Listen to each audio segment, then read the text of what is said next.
On कर दी। आइए start कर लेते हैं प्रोग्राम।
अरे माइकल है तो साइकिल है, माइकल जो नहीं साइकिल भी नहीं।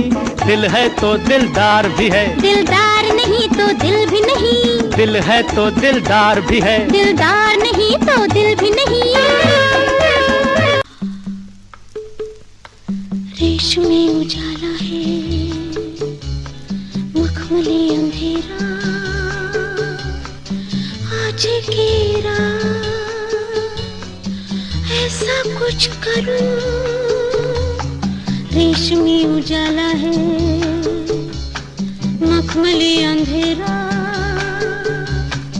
आज की रात ऐसा कुछ करो। हो नहीं हो नहीं हो नहीं सवेरा। गजब चमकई बिंदिया तोरी आधी रात। क्या छुए रसिया तोरी यही बात। गजब चमकई बिंदिया तोरी आधी रात।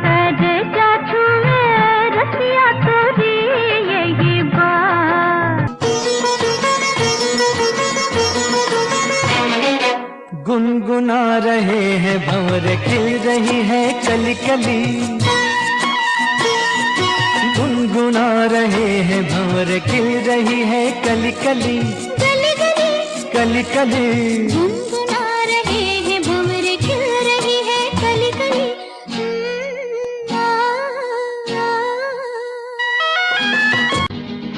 प्यारा ही डोला मेरा,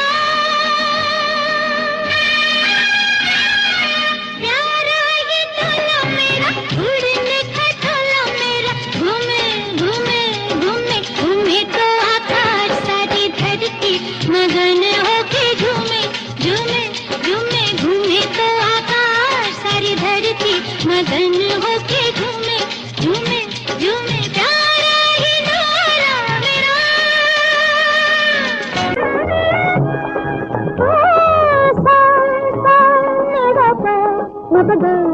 अपने सारे को हमारे साथ प्रेम कराना सबसे सुहाना। जिंदगी क्या है संगीत है, गीतों की देवी सपनों की रानी मुझको भी तुझसे ही प्रीत है। प्रेम तराना सबसे सुहाना जिंदगी का है संगीत है। गीतों की देवी सपनों की रानी मुझको भी तुझसे ही प्रीत है। सा रे गा रे तार दिलों के अब जोड़ दो। तू पंछी प्यारे सांस तारे बोले तू कौन सी बोली बता रे बोले तू कौन सी बोली। ओ पंछी प्यारे सांस तारे बोले तू कौन सी बोली बता रे बोले तू कौन सी बोली। Namaste सबको. Thank you for joining me today. Today we are working on Asha Bhosle and S.T. Burman songs. ये मेरा सब्जेक्ट है आज का. आप सबको नमस्कार, सबको नमस्ते, बहुत वेलकम, बहुत बहुत वेलकम फॉर ज्वाइनिंग मी. अभी मैंने एक छोटी सी मेडली बजाई है, अबाउट 9 सॉन्ग्स की medley. I have used the songs from Lajwanti, Bewakoof, naughty boy, आराधना, शर्मीली, उस पार, सगीना, छुपा Rustam, Bombay ka Babu and Bandini. These are the films that I have used these songs from. सब आशा भोसले के गाए हुए गाने हैं, कुछ डुएट्स हैं, कुछ सोलोज हैं, बट सब आशा भोसले के गाने हैं जो मैंने इसमें चुने हैं आज. तो आज मैं आशा भोसले के ऊपर प्रोग्राम पेश कर रहा हूँ और कुछ बातें बताऊंगा आपको जो मुझे what I think should be shared with everybody. And don't hesitate to ask me or talk to me about whatever you feel like. हर गाने के बाद मैं पॉज कर दूंगा, हर गाने के बाद आप मुझसे बात कर सकते हैं और you can ask me whatever you want to और make comments on the song if you wish to. Asha और एस डी बर्मन के प्रोग्राम को शुरू करते हैं. पहला गाना आशा ने बर्मन दा के लिए गाया था 1952 की फिल्म लाल कंवर में. लाल कुंवर वॉज सुरैया फिल्म जिसमें आशा भोसले के 2 गाने थे. बहुत लेसर हर्ड गाने हैं, दोनों पॉपुलर भी नहीं हुए थे ज़्यादा. मेरे पास दोनों गाने हैं, ठीक है, देवर okay. And Asha Bhosle in 1952 was almost unrecognisable. उसकी आवाज़ सुन के आपको पता नहीं चलता था कि ये आशा भोसले गा रही है या कौन गा रही है. उसकी आवाज़ में वो रिकॉग्निशन था नहीं. 52 से लेके लास्ट फिल्म जो इनकी रिलीज हुई एक साथ, वो 76 में रिलीज हुई थी फिल्म, बारूद नाम की फिल्म थी. उसमें वो गाना था I love you you love me, लो मोहब्बत हो गई. तब तक इतने सालों तक आशा भोसले और एस डी बर्मन का साथ रहा है. आशा भोसले ने मेरे ख्याल से एज पर माई कैलकुलेशन 133 गाने गाए हैं बर्मन दा के लिए. किसी गाने का 2 पार्ट है तो 134 हो जाएगा, but I think it's 133 song for S D Burman. बहुत पिक्यूलैरिटी है, लेकिन जो पिक्यूलैरिटी है उसमें वो मैं आपको थोड़ी देर में बताता हूँ कि उनकी जो ये गानों की जो ब्रेक है ना, कि ये वाला गाना पहले या वो वाला गाना बाद में, इस तरह का जो ब्रेक है ना, उस ब्रेक के बारे में भी आपको मैं बताता हूँ कि कैसे कैसे पैटर्न कैसे बना उनके गानों के साथ बर्मन दा का. लेकिन पहला गाना सुनते हैं, आइए. पहला ही गाना जो है वो, मतलब क्या कहूँ आपको, बोल्ड कर देता है, ऐसा गाना है. पहला गाना मैंने लिया है अरमान फिल्म का 1953. इस गाने को आप ध्यान से सुनिए जरा. सुनने की चीज इसमें यह है कि this is the first time in the life of Asha Bhosle. From 1946, 47, 48 से वो गा रही है और वो उनको बहुत ज्यादा सपोर्ट, जैसा मैंने पहले भी एक बार कहा है, उनको बहुत ज्यादा सपोर्ट पंजाबी ब्रिगेड की मिली थी. जितने पंजाबी म्यूजिक डायरेक्टर थे, शार्दुल क्वात्रा, हंसराज बहल, एस मोहिंदर, जितने भी विनोद, जितने भी इस तरह के पंजाबी म्यूजिक डायरेक्टर्स थे, वो उसको कुछ सपोर्ट करके उसको गाने दिया करते थे. और उन गानों में भी आप देखेंगे कि उनको आइडेंटिफाई करना जरा मुश्किल है, क्योंकि she had not settled as to what voice she should be adopting. लेकिन इस 53 के गाने को आप सुनिए. साहिर लुधियानवी का लिखा हुआ गाना है. ये एक सोलो है पहले, एंड इस सोलो के बाद नहीं जी, OP Nayyar came into Asha's life a little later. So OP Nayyar का काम थोड़ी देर बाद शुरू होता है. Yes, you are right, he was also from Punjab, but he came a little later. But उसके पहले जो गाना आप सुनेंगे, साहिर लुधियानवी का लिखा हुआ अरमान फिल्म का गाना. फली मिस्त्री की प्रोड्यूस्ड एंड डायरेक्टेड फिल्म थी ये. फली मिस्त्री कैमरामैन जो हैं, उनकी ही प्रोड्यूस्ड और उनकी डायरेक्टेड फिल्म थी. देवानंद और मधुबाला इस फिल्म में थे. और इस फिल्म के गाने को जब आप सुनेंगे ना, आशा भोसले की डिलीवरी को नोटिस करिए. पहली बार पहली बार आपको आशा भोसले के गाने में स्वीटनेस नजर आएगी, कि she is trying to be really sweet in the song. वो मधुरता जो है ना गाने में, वो आपको इसकी आवाज में झलकनी शुरू होगी. एक चीज और आप नोटिस करेंगे, पहला अंतरा तो बड़ा अच्छा गा लेती हैं आशा भोसले, दूसरे अंतरे में स्ट्रगल करती हैं.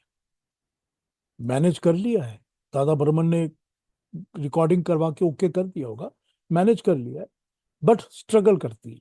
इस फिल्म में 4 गाने आशा भोसले के थे. एंड आई बिलीव कि this is the first time that Asha Bhosle sang for Madhubala, and Barman Dada picked her voice to sit on Madhubala, because I believe that Madhubala के ऊपर आशा भोसले की आवाज बहुत अच्छी बैठती थी. So this is what he did. लेकिन इसके साथ साथ इस गाने का जो दूसरा सैड पार्ट है, ये पहला पार्ट थोड़ा हैप्पी पार्ट है, बिल्कुल आप लोगों ने ठीक गेस किया गाने को. जो इसका सैड पार्ट है वो तलत महमूद का है. और वो तलत महमूद के पार्ट में आशा भोसले की सिर्फ एक लाइन बचती है, ठीक है, चाहे जितना मुझे तुम बुलाओगे नहीं बोलूंगी. और तलत महमूद बोल रहा है, बोल न बोल है जाने वाले सुन तो ले दीवानों की. उस गाने को अगर आप ध्यान से सुनेंगे तो आपको लगेगा कि तलत महमूद कितना सुपीरियर है singer compare to Asha in this song. उसके बाद के तो बहुत सारे दोनों के गाने हैं जिसमें दोनों बहुत अच्छा गाते हैं. They have done a wonderful job. मैंने तलत के प्रोग्राम में कुछ बजाए भी थे गाने आशा के साथ. बट इस पर्टिकुलर गाने में, because it is 1953, you will realise this. इस गाने को सुनते हैं, फिर आगे और बात करता हूं आपसे. चलिए गाना सुनते हैं. चाहे कितना मुझे तुम बुलाओगे नहीं बोलूंगी, नहीं बोलूंगी. ओ चाहे कितना मुझे तुम बुलाओगे नहीं बोलूंगी, नहीं बोलूंगी. तुम बुलाओगे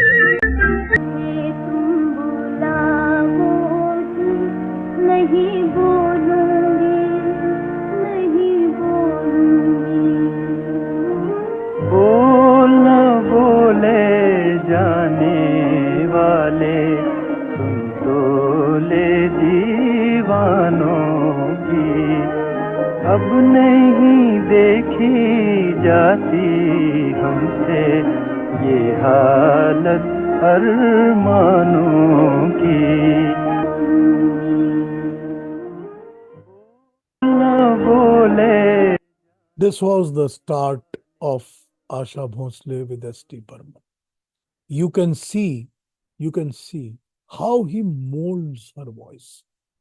दोनों पार्ट्स को आपने सुन लिया है, जो हैप्पी पार्ट है वो भी, जो सैड वाला है वो भी. आपको दिखता है कि वो बर्मन दादा किस तरह से आशा भोसले की आवाज को मोल्ड करते थे. यहां से आशा भोसले ने अपने गाने के अंदर असर पैदा करना सीखा है, कि मैं किस तरह से गाने के अंदर एक इफेक्ट, चाहे वो प्यार का इफेक्ट हो, चाहे वो स्वीटनेस का हो, चाहे वो उदासी का हो, और चाहे वो किस तरह से इस इफेक्ट को पैदा करना है, उसने यहां से सीखा है.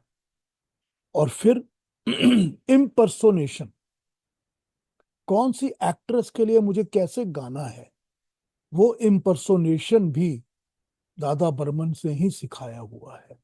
हर एक सिंगर को सिखाया दादा बर्मन, बीट किशोर कुमार और बीट हेमंत कुमार और बीट आशा और बीट हुएवर इट इज.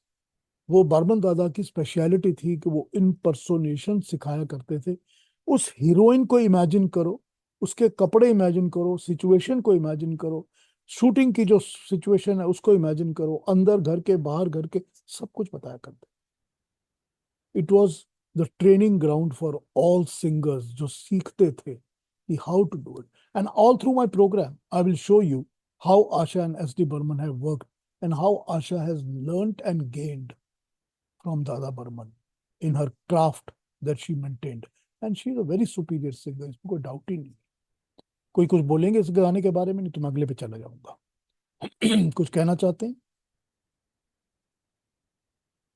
अपने हाथ उठा सकते हैं या अपना ये ऑन कर लीजिए, माइक भी और कैमरा भी, and you can talk to anybody who wants to speak.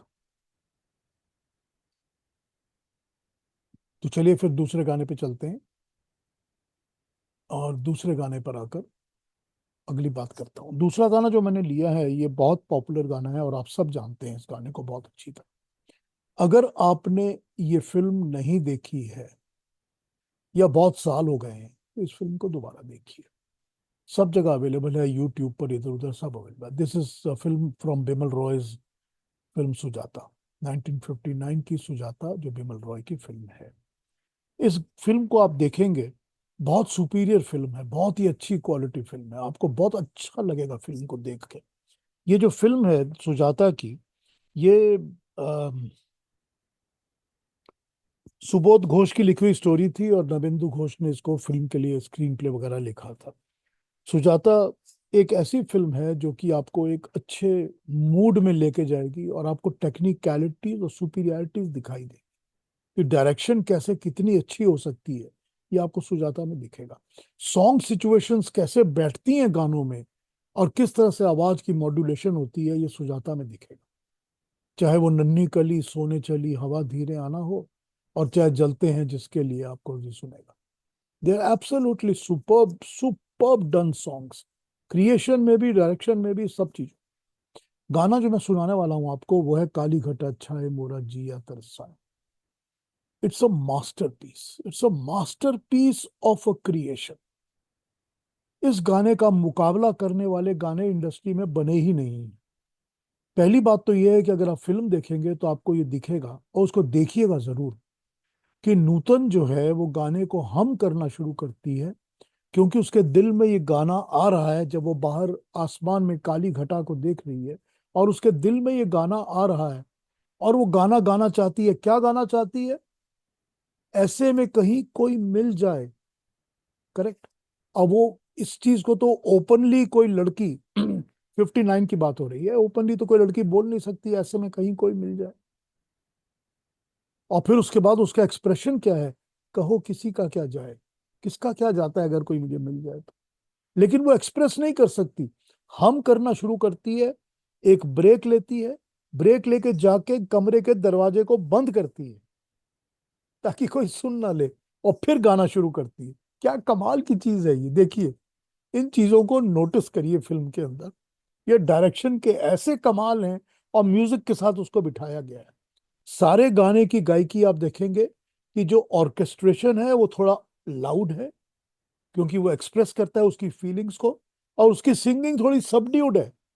Subdued इसीलिए है कि कोई सुन ना ले। even though she goes into the open and she starts singing in the garden outside, but it is still subdued, and the music is a louder music. It's a absolute absolute genius work of the song. और इसका जो मजरू का लिखा हुआ गाना है, और इसकी जो क्या कहूँ, जो उसको जो इसकी जो हिट लाइन है ना, जो कि रियल इफेक्टिव लाइन है, वो है कहो किसी का क्या जाए। क्या प्यार से इसको यूज किया हुआ है, और कितनी अच्छी तरह ये, बड़ा मजा है ये। चलिए इस गाने को सुनते हैं, और इसके बारे में बात करनी हो तो कर सकते हैं। मैं वीडियो तो यूज नहीं कर सकता, कॉपीराइट की प्रॉब्लम होती है। गाना सुनते हैं उसके बाद बात करते हैं। इमेजिन कर लीजिए, आप लोगों ने देखी होगी फिल्म तो याद आ जाएगा आपको। आइए।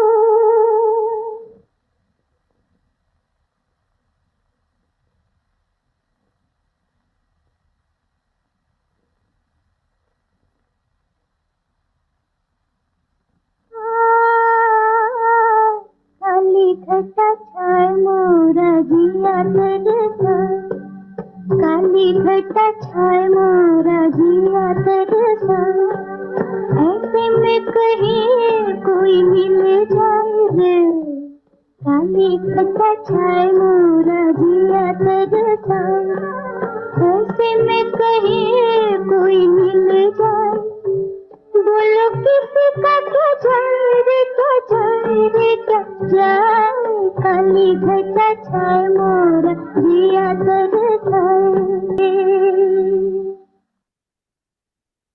Thank you for lovely comments. देखिए क्या कमाल है ना। अब मैं आपको एक बात बताता हूँ, फिर अरूप जी आप पर आता हूँ, 1 मिनट रुक जाइए। देखिए, आप आंखें बंद करके भी सोचेंगे तो आपको लगेगा कि नूतन ही गा रही है गाना। मैंने आपसे अभी बात की थी ना इम्पर्सोनेशन की, कि किस तरह वो अपने को उस हीरोइन की आवाज के साथ मैच किया करती थी, कि दादा बर्मन कैसे गवाया करते थे। अब एक एग्जाम्पल इससे 3 साल पहले 2 साल पहले वाला ले लीजिए, जो पेइंग गेस्ट का गाना है किशोर कुमार का, निगाहें मस्ताना, है ना। उसके बीच बीच में आशा का है ना, आ वगैरह सब कुछ। अब वो जो गाना आप सुनते हैं तो मैं कहता हूं आपको कि बहुत सालों तक ऐसे मेरे बहुत सारे दोस्त और फ्रेंड थे जो हमेशा यही कहा करते थे कि ये नूतन खुद कर रही है, बहुत सालों तक। But it is Asha Bhosle and doing it for Nutan in O Nigahe Mastana, Dekh Sama Hai Suhana. And she has done such a wonderful impersonation of Nutan in that song. ये जो आवाज को बैठाना होता था ना किसी इमेज के साथ, कि 1957 की फिल्म है पेइंग गेस्ट और हमने नूतन की आवाज निकलवानी है आशा भोसले से, करेक्ट। क्या परफेक्शन काम करते थे दादा बर्मन, ये आपको दिखता है इन गानों में। हाँ अनूप जी कहिए, अनूप जी आप अनम्यूट कर लीजिए, आप जो कहना चाहते हैं बोलिए।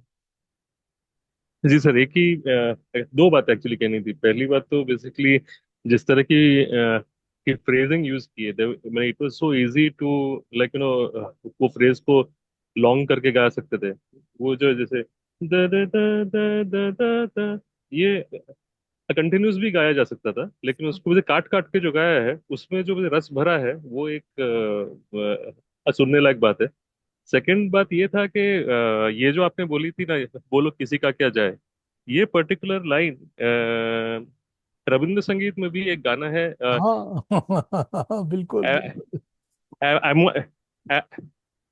एमोनो दिन तारे बोला जाए, हाँ, उसमें एक लाइन है, ताहते जाबे बोलो कीवा कार, मतलब हाँ, बोलो किसी किसी का क्या जाए। किसी का क्या जाए, बिल्कुल वही है तो वही है। ये थॉट फ्रेजिंग जो है ये बेसिकली रविंद्र संगीत में भी like and it's a very rare thought basically. किसका क्या जाता है बोलो, मतलब वो टाइम पे to share this kind of a thought was really something. तो लगता है ना सुन के कि थैंक जैसे यू। दादा बर्मन ने ये टैगोर के कॉन्सेप्ट को यूज करके मजरू को कहा हो गया कि ये लाइन यूज करो, लगता है। मजरू इनफैक्ट लाइक नो मतलब he had heavy influence with Tagore, basically उनका टैगोर के बेसिकली थॉट से बहुत उनका ये था, राब्ता रहा है। हाँ, सो बहुत बार बहुत सारे गानों में दिखता है उनका वो चीज। बट बिल्कुल। Anyway, this is what I had to share, so very thank you. Very very nice comments, thank you very much Arup ji. कोई और कुछ कहेंगे, anybody wants to say something? अपने आप को अनम्यूट कर लीजिए, अनम्यूट करके you can talk if you want. ये आवाज आ रही है सर? हाँ जी आ रही है जी। इसमें सर गुजारिश ये है कि जो सबसे बड़ी खूबी, बहुत सी खूबियां तो हैं इमरान साहब के पास, लेकिन जो सबसे वन ऑफ द पैरामाउंट जो खूबी है, वो जो अंतरा बनाते हैं, कोई इमेजिन नहीं कर सकता वो कहाँ से अंतरा उठाते हैं। अस्थाई और अंतरे का आपस में कोई लेना देना नहीं होता, लेकिन फिर भी गाना एक हो जाता है। अब इसमें तो है ही, पहली काली घटा और है, फिर बाद में जो उसका अंतरा वो बिल्कुल और है। और इसमें 3-4 दफा रिदम बदल रहे हैं, ठेका बदल रहे हैं, हाँ, ऑर्केस्ट्रा बदल रहे हैं, और गाना फिर भी वही चल रहा है। राग तो ये खरपीलू है, और इसमें बड़े गाने बर्मन साहब ने बनाए हैं। और ये एक उनके काम की महारत है, एक कंप्लीट वर्क है जो उन्होंने किया। बस मैं इतना इजाफा करूंगा। ठीक है आपने महमूद साहब, बिल्कुल। ये सुनता है इसके अंदर की ऑर्केस्ट्रा कैसे बदलता रहता है, ठेका कैसे तो बीट बदलता है, बीट बिल्कुल बदल रही सुन। है, ऑर्केस्ट्रा बदल रहा है, रिदम बदल रहा है, इट्स ऑल हाँ चेंजिंग ऑल टाइम। और बिल्कुल। जब शुरू किया तो एक पूरे वो उसके एक लाइन के बाद बीट शुरू उस वक्त हो रही है, पहले तो खाली उन्होंने गवाया। हाँ, बीट बाद में शुरू होती है। ये बर्मन दा का स्टाइल था, जी जी। उनका अपना तरीका था, बहुत कमाल बनाया कर। और कोई कुछ कहेंगे इसके बारे में? तो इम्पर्सोनेशन की बात की नूतन के बारे में। अब नूतन की बात तो आप लोगों ने सुन ली कि नूतन के गानों में ये किस तरह परफेक्ट बैठते थे, काली घटा में या निगाहे मस्ताना, पेइंग गेस्ट में। ये इम्पर्सोनेशन क्या सिर्फ नूतन के लिए था? आपको हाल कैसा है जनाब का याद है ना? क्या परफेक्ट इम्पर्सोनेशन है ना मधुबाला के ऊपर। लगता है ना कि मधुबाला ही गा रही है। और फिर जो अगला गाना लिया है मैंने, वो तो कोई सोच ही नहीं सकता था कि कोई और भी गा सकता है स्क्रीन के ऊपर अदर देन मधुबाला। आइए उसको भी सुन लेते हैं, काला पानी। आइए गाना सुनते हैं।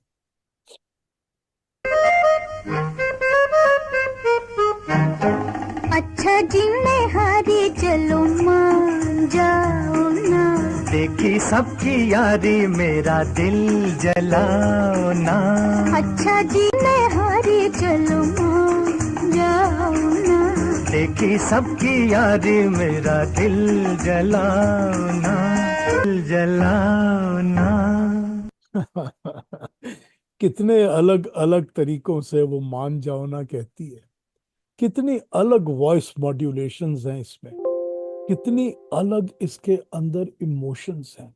अगर मैं गाने के अंदर आपको ये बताऊं कि जो इमोशन इफेक्ट्स हैं वो क्या हैं, तो आपको लगेगा कहीं पर तो ये टीज कर रही है, चिढ़ा रही है, कहीं पर टॉन्ट कर रही है, ठीक है ना, कहीं पर कन्विंस कर रही है कि मान भी जाओ ना यार, फिर कहीं पर ये लगता है कि हंस के उसको टाल रही है, लाफ अबाउट, फिर मॉक करती है उसको, मतलब उसी की नकल उतारने के लिए मॉक करती है, फिर एपोलोजेटिक भी है इसके अंदर।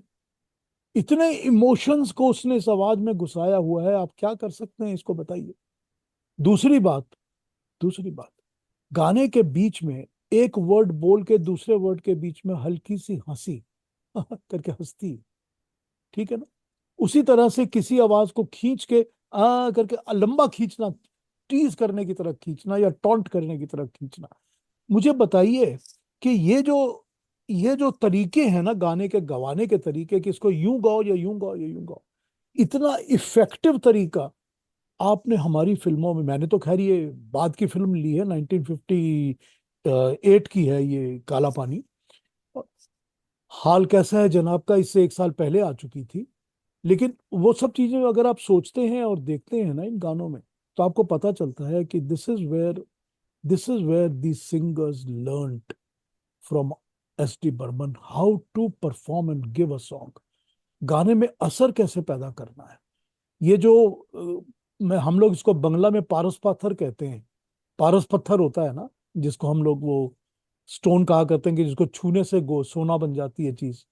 तो ये स्टोन था, पारस पत्थर थे एस डी बर्मन, जिसको जो सिंगर उनके अक्रॉस आया है उसने अपनी गायकी में चार चांद लगा दिए हैं, इस तरह का असर पैदा कर दिया है। ये मधुबाला की आवाज के अलावा आप सोच नहीं सकते कि काला पानी का एक डुएट कोई और गा सकता है। ठीक है, देवानंद मोहम्मद रफी की बात है, वो फिर कभी किसी प्रोग्राम में करेंगे। लेकिन आज क्योंकि आशा की बात कर रहा हूँ तो आशा पर ही बात कर रहा हूँ। कोई कुछ कहना चाहते हैं इस गाने के बारे में? Anybody wants to make any comments और tell me something about it? Yes sir, S D Burman was the best teacher to all singers, इसमें कोई डाउट ही नहीं है। मैंने बताया ना, पारस पत्थर थे वो, एकदम पारस पत्थर की तरह छूते थे और सिंगर को चमका देते थे एकदम। अब आप लोग कहेंगे मेरे को कि भाई अ, ये Asha Bhosle has done wonderful job with other people also and open air specially. We will come to that, we will come to that, इसमें कोई डाउट नहीं है। लेकिन जो उनको चमकाने का काम बर्मन दादा ने किया है, वो वही चीज उन्होंने नैयर साहब के साथ निभाई जरूर है, लेकिन वो क्रिएट करना ना, वो तरीका गायकी में, कि कैसे उसका भाव कैसे क्रिएट होता है, असर कैसे क्रिएट होता है, ये दादा बर्मन की खूबी थी। मैंने काला पानी का गाना सुनाया आपको, राज खोसला की फिल्म थी ये, देवानंद की अपनी प्रोडक्शन। और काला पानी के बाद मैं अगले गाने पे मूव कर जाऊंगा, लेकिन आप लोग उसके पहले कुछ बोलना चाहते हैं तो मुझसे बात कर सकते हैं अबाउट दिस सॉन्ग। मैं अगला गाना भी आपको मधुबाला वाला ही सुनाने वाला हूँ।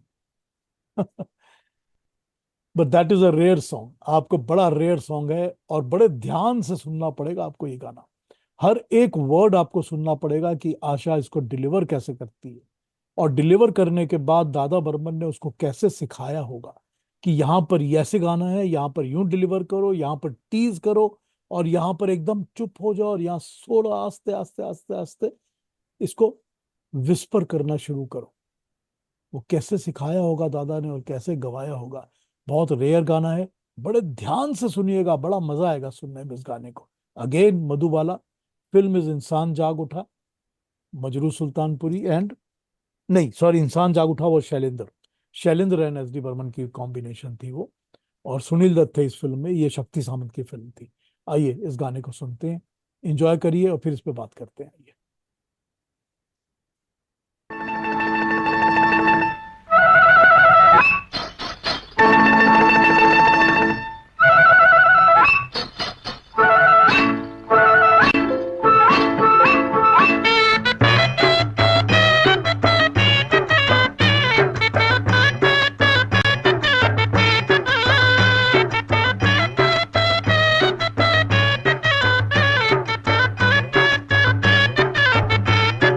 ओ बात बढ़ती गई खेल खेल में, बात बढ़ती गई खेल खेल में, लाख चाहा के रोकूं मगर, लाख चाहा के रोकूं मगर, बात बढ़ती गई खेल खेल में, बात बढ़ती गई, बात बढ़ती गई, बात बढ़ती गई खेल।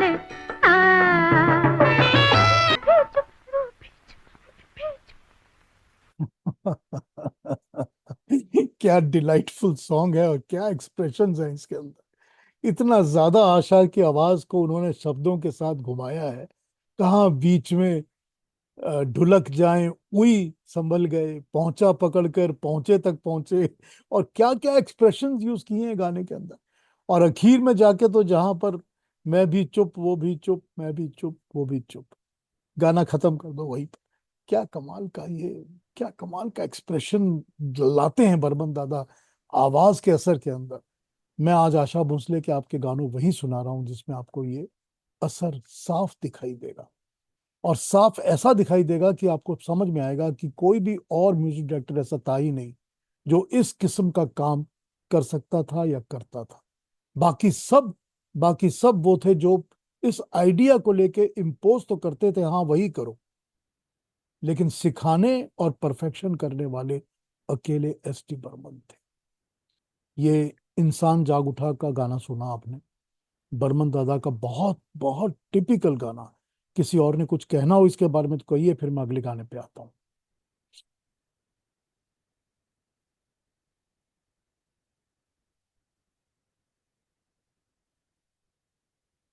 अब मैं गाना अगला लाने के पहले आपको इसके बारे में बात करना चाहता हूँ। 1953 से लेकर 52 से, जब बर्मन दादा ने स्टार्ट किया था, 1952 से लेकर एस डी बर्मन ने 1963 तक, 60, 58, 57, 58 तक, ठीक है, 1957 तक, जब उन्होंने पेइंग गेस्ट और ये सारी फिल्में बनाई हैं आशा भोसले को लेकर, उसके पहले तक, चलती का नाम गाड़ी से पहले तक, तो 1952 से शुरू किया उन्होंने आशा भोसले को।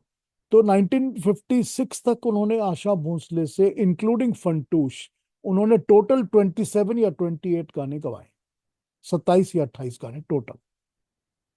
और 1963-64 से लेकर 1976 तक, ठीक है, 12 साल, जब बर्मन दा की डेथ तक, उतने टाइम के अंदर भी आशा भोसले से 27 या 28 गाने गवाए। तो फर्स्ट फेज में 28 गाने, लास्ट फेज में 28 गाने, लेकिन जो बीच का पीरियड है ना, 56 to 63, उसमें उन्होंने गवाए हैं 78 songs from Asha Bhosle. That was the period जब उनकी लता के साथ रिफ्ट हो गई थी, and Asha Bhosle came to become a singer because Geeta had become unavailable.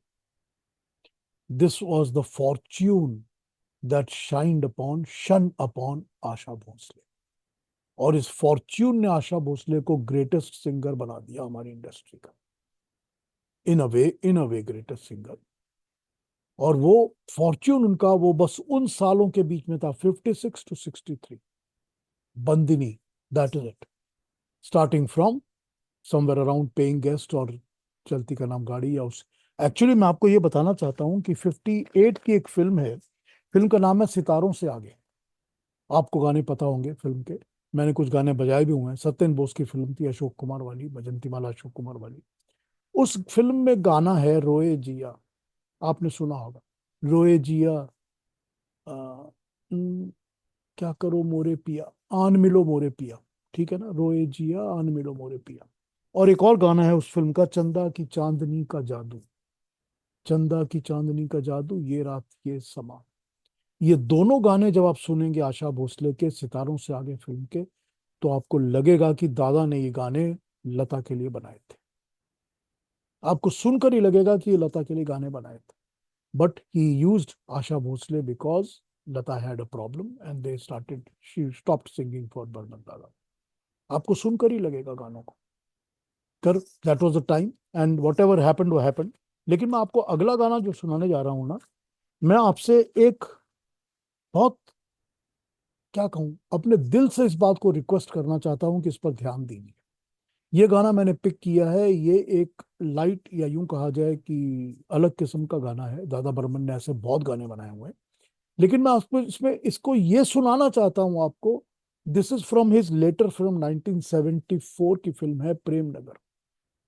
मैं उसका गाना सुना रहा हूं आपको। इस गाने का एक एक टुकड़ा सुनिए, एक एक ऑर्केस्ट्रा सुनिए, एक एक साज सुनिए कि उसने क्या ऑर्केस्ट्रा कैसे यूज किया है, कहां पर कौन सा इफेक्ट है, आवाज को कैसे मॉड्यूलेट किया है, कहां क्या असर है, इसको सुनिए।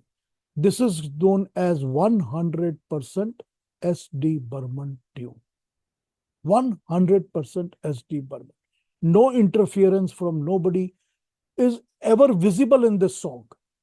आपको सुनेगा ही नहीं। आप अगर इसको सुन के आप पहचान लेंगे ना, तो आपको एस डी बर्मन की धुनों को पहचानने में बहुत आसानी हो जाएगी कि दादा अपनी धुनों को कैसे बनाया करते थे। और क्यों मैं ये बात कर रहा हूं, वो मैं इसलिए कर रहा हूं कि इस फिल्म में उनकी assistant music director Meera Dev Burman थी, और उनको हेल्प कर रहे थे अनिल और अरुण, अरुण पौडवाल और अनिल जो हैं, वो जो म्यूजिक डायरेक्टर हैं बॉम्बे फिल्म्स में, वो उनको हेल्प कर रहे थे इस गाने में। कहीं भी इस गाने में कोई और नहीं था, यानी कि आर डी बर्मन कहीं नहीं था। अब आपको पता चलेगा कि वो इंडिपेंडेंटली दादा बर्मन किस तरह अपनी ट्यून्स को बनाया करते थे। फिर मैं आपको इसके आगे और एक बात कहूंगा। हाँ बिल्कुल, आपने कहा मोहिले। फिर मैं आपको इस बात कहूंगा इसके बारे में अगले गाने को जाने से पहले। आपको समझ में आएगी कि मैं क्यों ये बात कर रहा हूँ। गाने को बड़े ध्यान से सुनिए, बहुत अच्छा लगेगा सुन के। आइए गाना सुनते हैं।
innumerous songs have been copied from this style and this way of making the songs.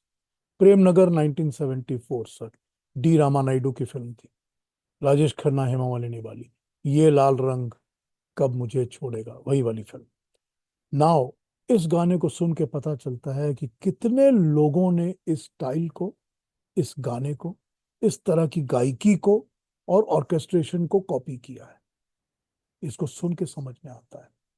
और आपको एक बात बताना चाहता हूँ before I go to the next song. खैर, आप कोई और कमेंट करना चाहते हो तो करिए, फिर मैं बात करूंगा अपनी शुरू।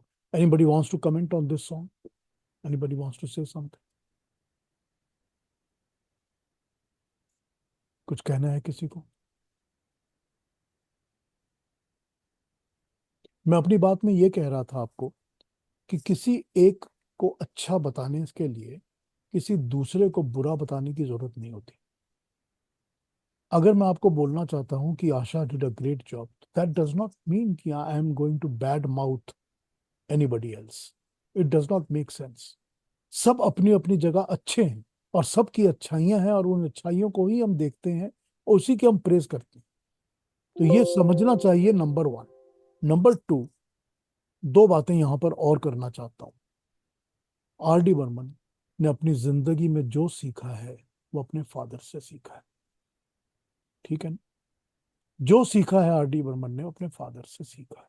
तो अगर आर डी बर्मन की कॉम्पोजिशन में एस डी बर्मन की झलक दिखती है तो बड़ी ऑब्वियस बात है, दिखनी भी चाहिए, होता ही ऐसे ही है ना। लेकिन ये आपको पता लगना चाहिए हमेशा कि एस डी बर्मन की धुन एस डी बर्मन की है, वो आर डी बर्मन की नहीं है। ये चीज कहीं भी जो बोलेगा आपको, जो लिखेगा, जहां भी कोई कमेंट करेगा, समझ लीजिए कि सिर्फ झूठ बोल रहा है, सिर्फ झूठ बोल रहा है। नंबर वन, आप लोगों को पता है, आप में बहुत सारे ऐसे लोग बैठे हैं यहाँ पर जो गाना सुनते हैं और सुन के बता देते हैं कि ये वसंत देसाई की ट्यून है, ये नौशाद की ट्यून है, ये शंकर जयकिशन की ट्यून है, ये हुस्न लाल भगत राम की ट्यून है। सुनते हैं ना आप लोग? पता चलता है ना आप लोगों को? एक सेकंड में आप बता देते हैं ना। अब जब आपको ये पता चलता है कि ये इसकी ट्यून है, तो जो जरा ज्यादा स्पेशलाइज करते हैं सुनने में, जिनके कान और भी शार्प हैं, वो बता देते हैं कि शंकर की कौन सी धुन है और जयकिशन की कौन सी धुन, बता देते हैं ना। सुन के पता चल जाता है ना कि ये शंकर का टाइप का म्यूजिक और ये जयकिशन के टाइप का म्यूजिक है, हालांकि दोनों एक साथ थे। तो जब इतना पता चल जाता है तो ये क्यों नहीं पता चलता कि एस डी बर्मन की कौन सी धुन है और आर डी बर्मन की कौन सी है? यहां पर कान फेल हो जाते हैं क्या? तो ये मान के चलिए कि ये धुनें जो एस डी बर्मन की हैं वो एस डी बर्मन की हैं। और अगर कोई भी आपको ये बताता है, लिखता है, कहता है कि आर डी बर्मन है, तो सिर्फ झूठ बोलता है और कुछ नहीं। उस झूठ को अवॉइड करिए, throw it out and stand by the stand कि ये हमारे कान जो हैं वो धोखा नहीं खाते। हमको सुन के पता चल जाता है कि दादा का स्टाइल है। अगले गाने पर आऊंगा। अगले गाने पर यही कंट्रोवर्सी की मैं आपसे बात करूंगा इसी वक्त। आशा भोसले आज भी हमारे साथ हैं, परमात्मा उनको बहुत लंबी उम्र दे। गायकी उनकी अभी भी, गला बहुत अच्छा है उनका, अच्छी सेहत रहे उनकी। हम बहुत बड़े फैन हैं उनके, इसमें कोई डाउट ही नहीं है कि फिल्म इंडस्ट्री में सबसे ज्यादा गाने उस एरा के सिंगर्स में सबसे ज्यादा गाने आशा भोसले ने गाए हुए हैं। मेरे ख्याल से 15 या 16 हजार गाने होंगे उनके टोटल जो उन्होंने गाए हुए हैं। तो आशा भोसले को हम बहुत पसंद करते हैं। लेकिन अब इस गाने के पहले मैं आपको कुछ बताना चाहता हूँ। आप लोग सुनिए इस बात को, और आप में से अगर किसी को ये क्या कहा जाए, आशा के साथ एक्सेस है कि आप बात कर सकते हैं, तो आप चाहे मेरी बात उनसे कर लीजिए, पूछ लीजिए बेशक। Next song I am going to play is from the Jewel Thief, Dev Anand की, जो तनुजा का गाना है, रात अकेली है। ठीक, आप सबको पता है कि ये गाना एस डी बर्मन और आशा भोसले का बहुत इंपॉर्टेंट, बहुत बहुत बड़ा हिट गाना है। मेरे पास दो अलग अलग ऑडियो कैसेट सेट्स हैं एचएमवी के निकाले हुए, जो कि आशा भोसले के गानों के ऊपर हैं। तो आशा भोसले का डबल कैसेट सेट, एक डबल कैसेट सेट और एक और डबल कैसेट सेट। एक डबल कैसेट सेट जो बहुत पहले आया हुआ है, I don't know when it was there, क्योंकि मैं तो खरीदता रहता हूँ और मेरे पास पड़े हैं, सारे घर में पड़े हैं सब मेरे पास। कभी आप लोग कहेंगे कि उसके नंबर बताइए, उसका कैसेट नंबर बताइए, बड़ा मुश्किल है, बिकॉज मैं ट्रैक करके निकाल नहीं ऐसे सकता हूँ। But they are with me. If somebody wants to come to my place and to help himself to look at it, they can do it. ये एक ऑडियो कैसेट सेट में आशा भोसले अपने आप कहती है अपनी आवाज में कि जब ये गाना गाना था रात अकेली है, तो दादा बर्मन ने मुझे बुलाया और उन्होंने मुझे बुला के कहा, आशा तुम समझो कि तुम हेलन हो, तुम समझो कि तुम हेलन हो, और तुमको किसी बच्चे के कान में आस्ते से बोलना है। और फिर जैसे हम बच्चे को बोलते हैं ना, आस्ते आस्ते बोल के कुना मुना कुर्र करते हैं ना, तुमको उसी तरह से इसको पहले थोड़ा आस्ते बोलना है, फिर इसको जोर से बोलना है। तो रात के लिए को तुमको बिल्कुल आस्ते बोलना है, फिर आवाज को जोर से करना है, जैसे कि हम किसी बच्चे के कान में बोलते हैं। तो दादा ने मुझको ये गा के इस तरह समझाया और फिर मैंने ये गाया, इस गाने को सुनी। ये ऑडियो कैसेट के अंदर रिकॉर्डेड है। ठीक है। सेकंड सेट जो आया 10 साल 12 साल 15 साल के बाद आया, एक और set of Asha Bhosle songs, जिसमें यही गाना उन्होंने यूज किया। अब वो क्या कहती हैं आशा भोसले? अब ये कहती हैं कि आरडी जी ने मेरे को इसको ट्रेन किया, उन्होंने मुझे सिखाया तो मैंने ही गाया। या वो पहली बार झूठ बोल रही थी या अब दूसरी बार झूठ बोल रही है। You can take a pick, या फर्स्ट टाइम झूठ बोल रही थी या सेकंड टाइम झूठ बोल रही है। और सेकंड सेट जो है वो आरडी की डेथ के बाद निकला हुआ है, by the way, after RDs death वो सेकंड सेट ऑडियो का निकला हुआ है। अब ये बड़ी अजीब बात है।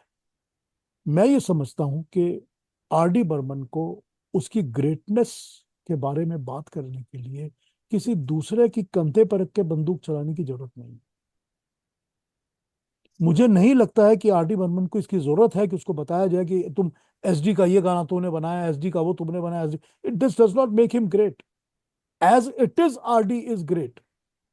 सो give him his due credits and don't make him look like कि वो इससे बोरो कर रहा है, उससे बोरो कर रहा है। It does not make sense.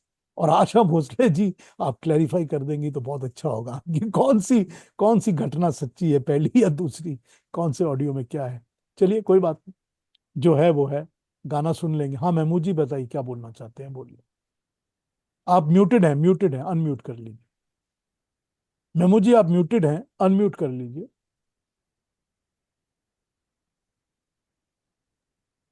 कहिए। मैंने ये खुद सुना हुआ है आशा की आवाज में, ये जो आप कह रहे थे कि ये बर्मन साहब ने आधा हिस्सा आपने बताया। दूसरा इसका आधा हिस्सा ये है कि पहले तो उन्होंने कहा कि आप विस्परिंग करें जैसे बच्चे की करते हैं, और वो है ना चाहे कही है, वो है कि जैसे कोई बंदा दूर खड़ा हुआ है और उसको दूर से बुलाना है, जिस जैसे बहुत दूर है, आपकी आवाज आसानी से वहां नहीं पहुंच रही, तो वो जो है ना, जो भी चाहिए कही है। तो मुझे बार बार, मैंने तो खुद सुना है, ये बार बार उन्होंने मुझे समझाया कि उसको जो स्लो टेम्पो है वो बच्चों को है, और जो दूसरा है वो जैसे कि दूर, वो दूर है, उसको ऐसे कहना है।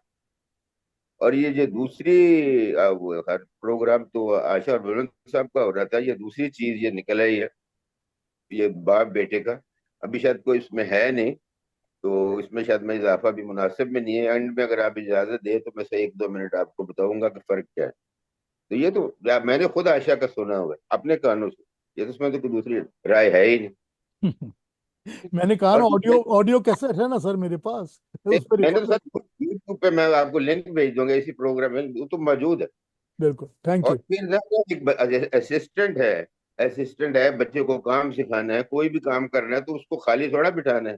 बल्कि बिल्कुल बहुत से गाने तो बिल्कुल बर्मन साहब स्टाइल बना देते थे, उसको भी अंतरा बनाओ, इसको चेंज करो, ये करो। तो ट्रेनिंग उसका पार्ट है, उसका पार्ट एंड पार्सल था, उसका हिस्सा तो बनना ही था। बिल्कुल। और फिर वो जो दूसरी डिबेट है प्रोग्राम हुआ, तो बाद में मैं थोड़ा सा करूंगा ये क्या रिलेशन था और क्यों ये लोग कहते हैं कि जी उसने बनाया, उसने बनाया, उसने बनाया। मैं थोड़ी सी अपनी राय दूंगा, अभी बस इतना ही काफी। चलिए ठीक है, थैंक यू। गाना सुनते हैं, फिर बाकियों से बात करते हैं, कोई क्या कहना चाहता है वो भी उस पर जी। बात करेंगे। आइए गाना सुनते हैं।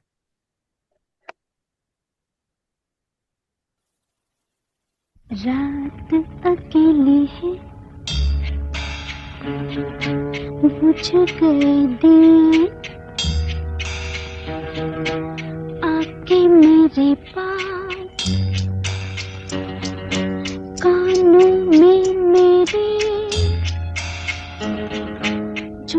चाहे कहिए, जो भी चाहे कहिए, रात अकेली है।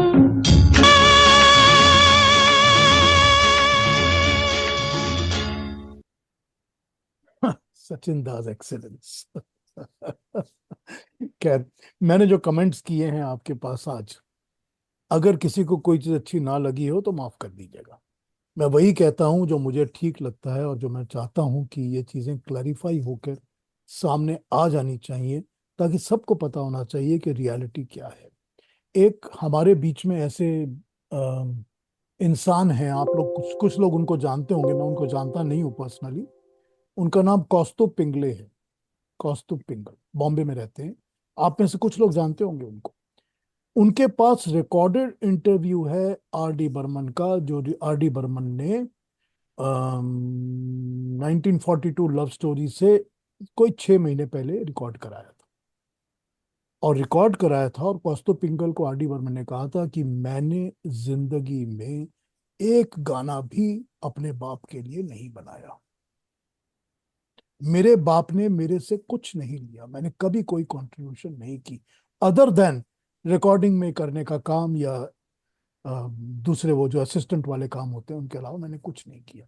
अब कौस्तुभ पिंगल के पास ये इंटरव्यू तो है, लेकिन जो आर डी बर्मन ग्रुप है उसने उसको थ्रेटन कर दिया कि खबरदार इसको तुमने पब्लिक किया तो दबा के बैठे हुए हैं।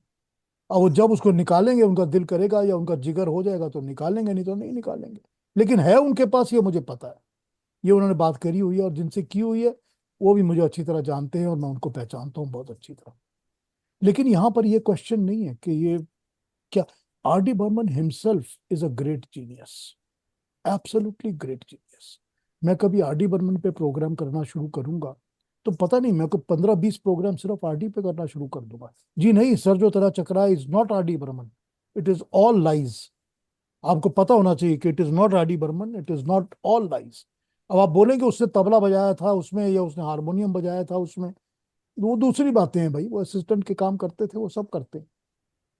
लेकिन वो उनका गाना, उनकी कंपोजिशन कुछ भी नहीं है। इवन ए मेरी टोपी पलट के अभी उनकी नहीं है, जो फेमसली कही जाती है ना कि उसने बाप ने बेटे की ट्यून ले ली थी, वो भी नहीं है। वो खुद कहते हैं कि वो भी मेरी नहीं है, मैंने उनको कुछ नहीं दिया वो आज तक, खुद उन्होंने इस इंटरव्यू में कहा हुआ है। Anyway, what ever it is, मैं किसी की मजम्मत नहीं कर रहा हूँ यहाँ पर। आर डी बर्मन को मैं बहुत बहुत ही महान संगीतकार समझता हूँ, और मेरी नज़र में मैं इतना ही मोहब्बत करता हूँ उनसे कि मैं बता नहीं सकता आपको। बट ठीक है, sometimes I will do programs on R D Burman, और दिखाऊंगा आपको कि कितना कमाल कॉम्पोजिशन आर डी बर्मन करते थे। और इसमें कोई डाउट ही नहीं है कि वो he was a great great music director.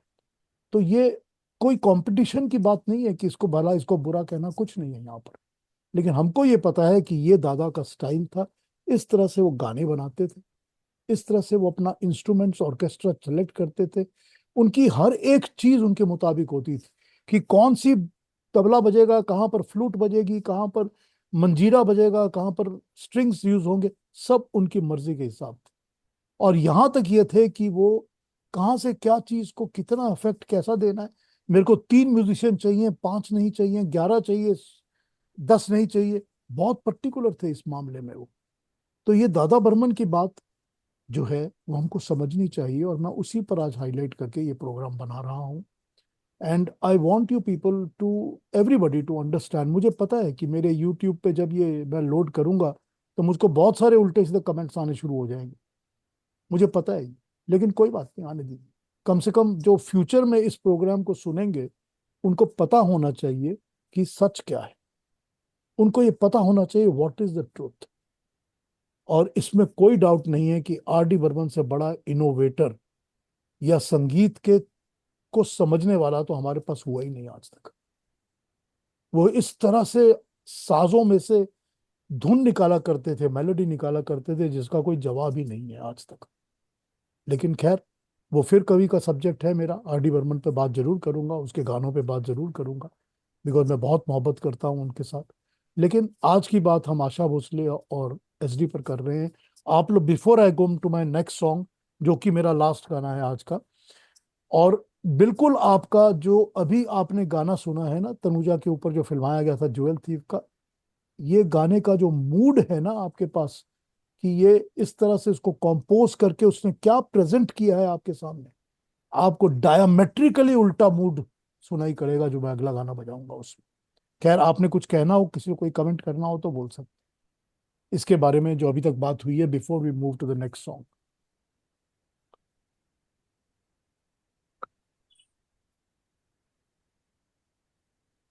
रूप जी, आप कुछ कमेंट कर रहे थे, कुछ बोलना चाहते हैं? नहीं सर, मैं सिर्फ जस्ट वांटेड टू से वन थिंग। ये पूरा जो एल्बम है, इट्स सो रिच इन इंस्ट्रूमेंटलाइजेशन। मतलब जो इंस्ट्रूमेंट्स यूज किए और जिस तरीके के यूज किए, ब्रिलियंट, रियली ब्रिलियंट। मतलब and not just this song, the entire album really amazing. Yes, yes, thank you रूप जी, बिल्कुल ठीक कहा आपने। हाँ, ऐसे बहुत सारे गाने हैं जो मैंने आज नहीं लिए हैं। आप तलाश बोल रहे हैं, शर्मीली का गाना है, पता नहीं कितने गाने हैं जो मैंने आज नहीं लिए हैं, जो मैंने सोचा था लूंगा। But I have to take the songs that I wanted people to understand how SD used to compose and how he used the brilliance of Asha Bhosle in his songs. इतनी ब्रिलियंटली यूज किया उन्होंने आशा भोसले को। अगला गाना सुनिए, अगला गाना सुन के बाद उसके बाद ओपन कर लेंगे, जो भी जो चाहे बोल सकता है। अगला गाना भी मैंने बिमल रॉय की फिल्म से लिया हुआ है। अगला गाना वो था जो बिमल रॉय की लास्ट डायरेक्शन में फिल्म बनी थी, which was Bandini. Bandini once again is Nutan, but this song is not on Nutan. ये गाना वो है जो कि एक जेल में बैठी लड़की गा रही है, जो कि उस वक्त धान कूट रही है या चावल बीन रही है अपने चलनी के ऊपर। इसमें आप साउंड इफेक्ट देखिए, उन्होंने चलनी चला के साउंड इफेक्ट निकाला हुआ है, उन्होंने धान के ऊपर लकड़ी को मार के उसका साउंड इफेक्ट निकाला हुआ है। शैलेंद्र का लिखा हुआ गाना है। मैंने कभी ये गाना दिल से सुना नहीं जब मैं रोया नहीं। This song brings tears to my eye every time I have heard this song, every time. अब आपने सुना ना प्यासे दो बदन, जो प्रेम नगर का था, और फिर रात के लिए सुना ना आपने। अब ये मूड देखिए ना, जो इस मूड फिल्म, इस गाने में जो मूड क्रिएट किया है। और वो गा रही है गाना, लेकिन वो सबड्यूड गा रही है। ऊंचे वाले नोट भी वो सबड्यूड गाती है, क्योंकि वो प्रिजन में है, जेल में है। ध्यान दीजिए इस बात को, कि आशा भोसले से ये गाना गवाया है कि ऐसे गाओगी तुम कि ऊंचे नोट तो हैं गाने के, लेकिन वो सबड्यूड नोट्स हैं, बिकॉज तुम प्रिजन में बैठी हो, जेल में बैठी हो। तुम्हारे अंदर वो, तुम्हारे पास वो इंडिपेंडेंस नहीं है, जो कि आजादी नहीं है, जो तुमको अलाउ करती है कि तुम ओपनली इस गाने को गा सको। वो सबड्यूड गा रही है। और वो गा क्या रही है, इतना दुख है उसको इस गाने में। और वो गाने में दुख तो है, पर दुख के साथ वो रो नहीं रही है। ये रोने या सिसकने वाला गाना नहीं है। ये रोने का जो दिल का दुख का इफेक्ट है ना, वो आपके अंदर गाना अपने आप कन्वे करके कर देता है। आपको वो गाना याद है ना, अपना हाथ जगन्नाथ का? क्या गाना है वो?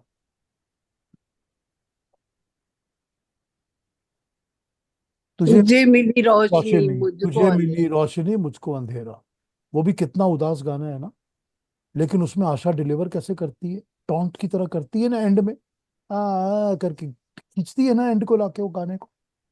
कहीं पर भी वो लगता नहीं ना कि सिसक रही है, रो रही है या कर रही है। रोने के गाने, उदासी के गाने दिल में असर करते हैं, लेकिन ये जरूरी नहीं होता कि वैसे ही गवाया जाए। ऐसे भी गवाया जा सकता है जो कि दिल पे असर करता है। और शैलेंद्र ने तो खैर कमाल का लिखा हुआ है इस गाने को, क्या कहा जाए।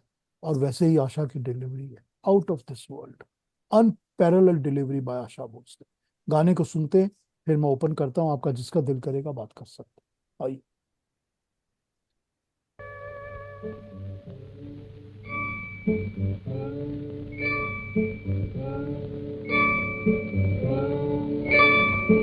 अब के बरस भेज भैया को बाबू, सावन में जो बुलाए रे, लौटेंगे जब मेरे बचपन की सखियाँ, दे जो संदेशा भेजा रे। अब के बरस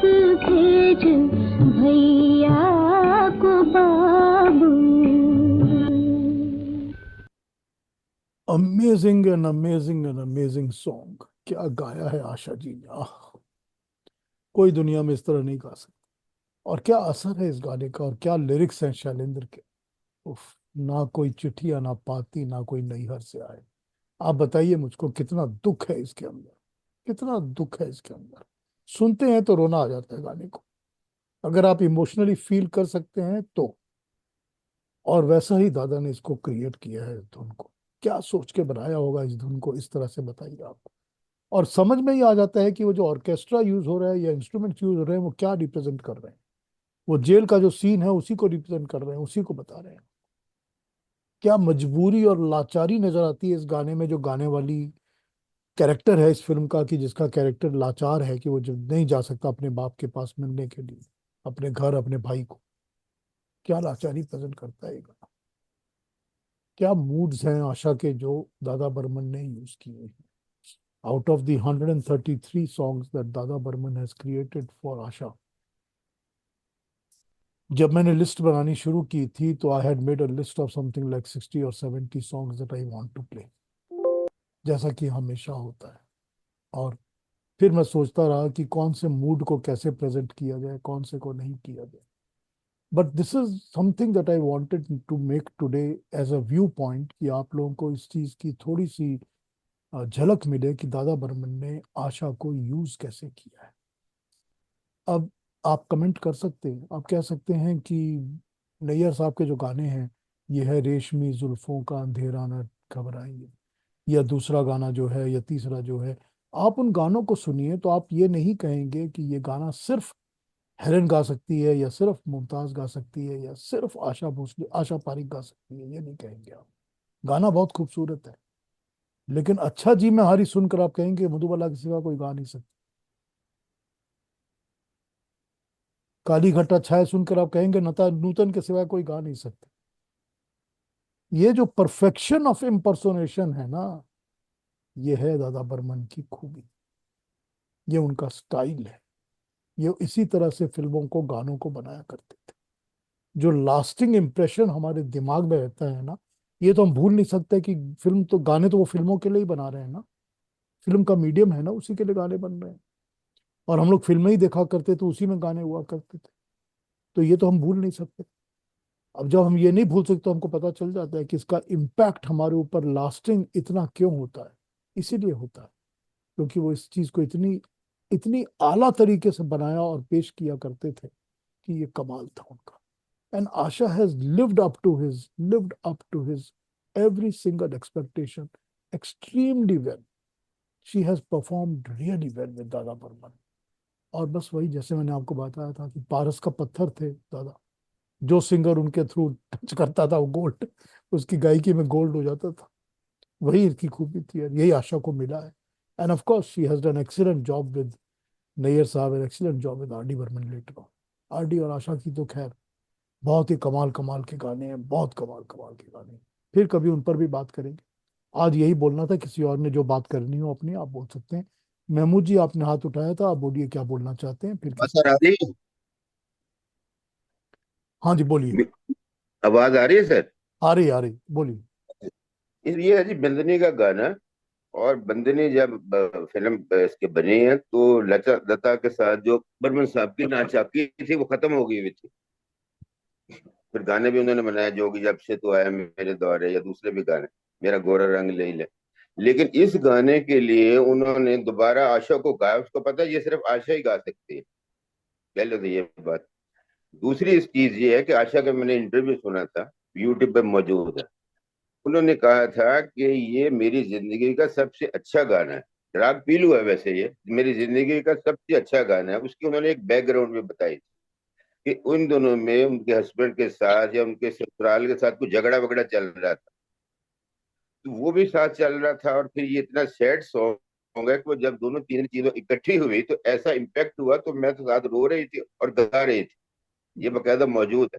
जो आपने कहा वो बिल्कुल ठीक कहा, लेकिन आशा खुद कह रही है कि मेरी जिंदगी का सबसे अच्छा गाना है। और मेरे घर में भी झगड़ा था, अब अपने भाई वगैरह दूसरे सब याद आ रहे थे।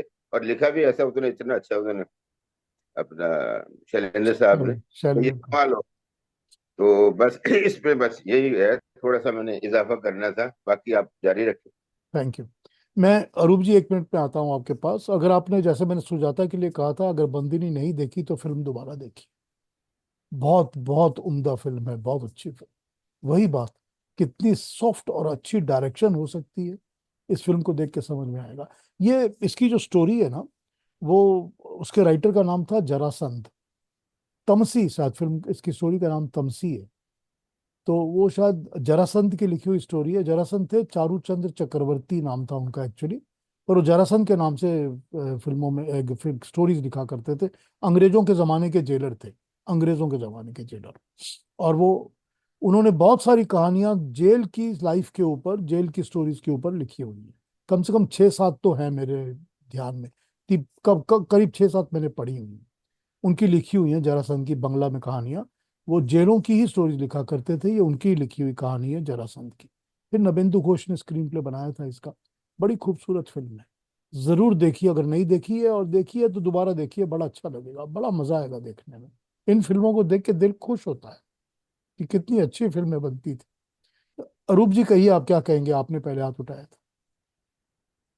जी, तो ये सॉन्ग में जो स्टोरी है ना, जहाँ पर एक बहन बोल रही है अपने भैया से मिलने के लिए, कोई इल्तिजा कर रही है।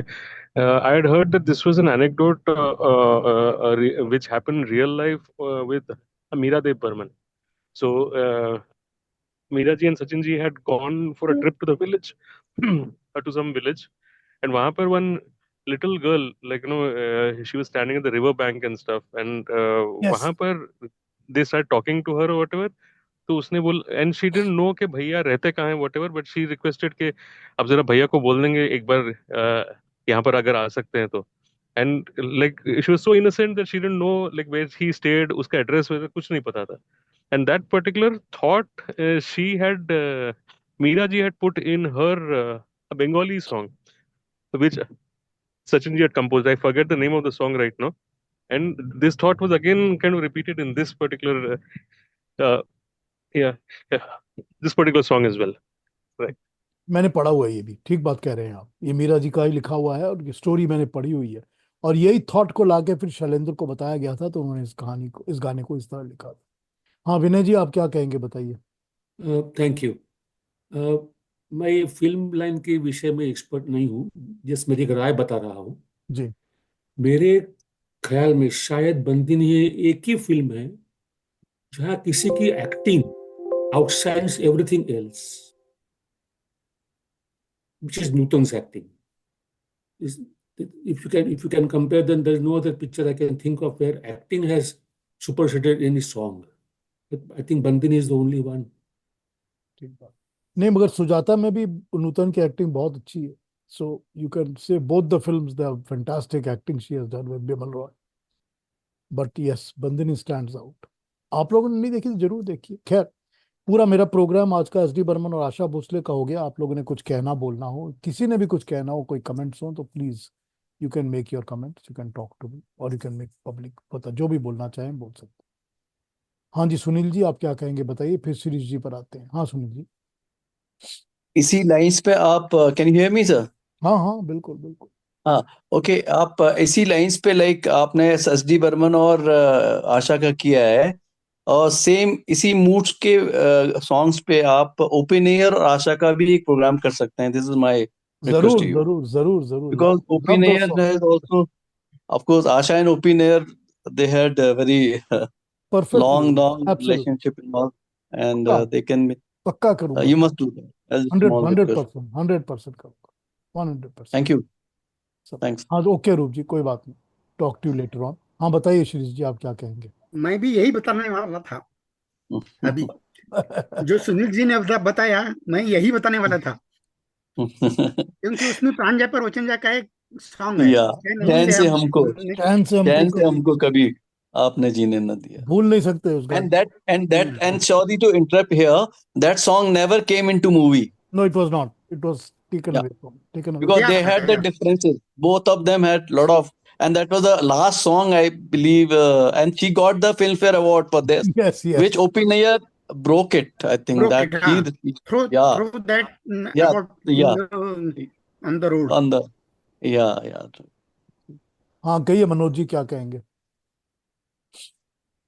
हाँ, आज का प्रोग्राम तो जबरदस्त है Piyush ji, thanks a lot.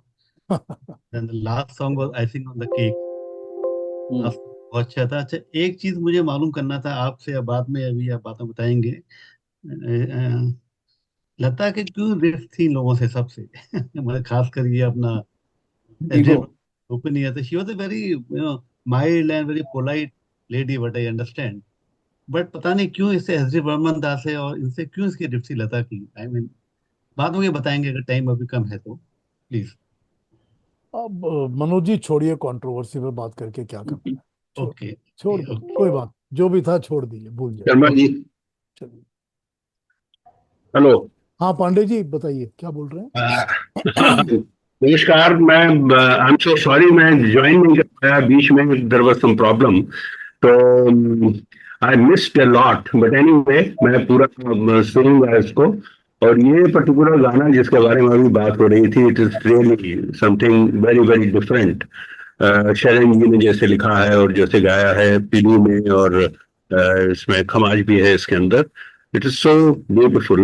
मैं आई एम श्योर कि लाजवंती के गाने जरूर आपने लिए होंगे, या और 9-2-11 के there are endless, I know. उसमें तो जैसे वो चैती है 9-2-11 में, ढलती जाए चुंदरिया हमारी हो राम, फूल बन के महकने के दिन आए हो।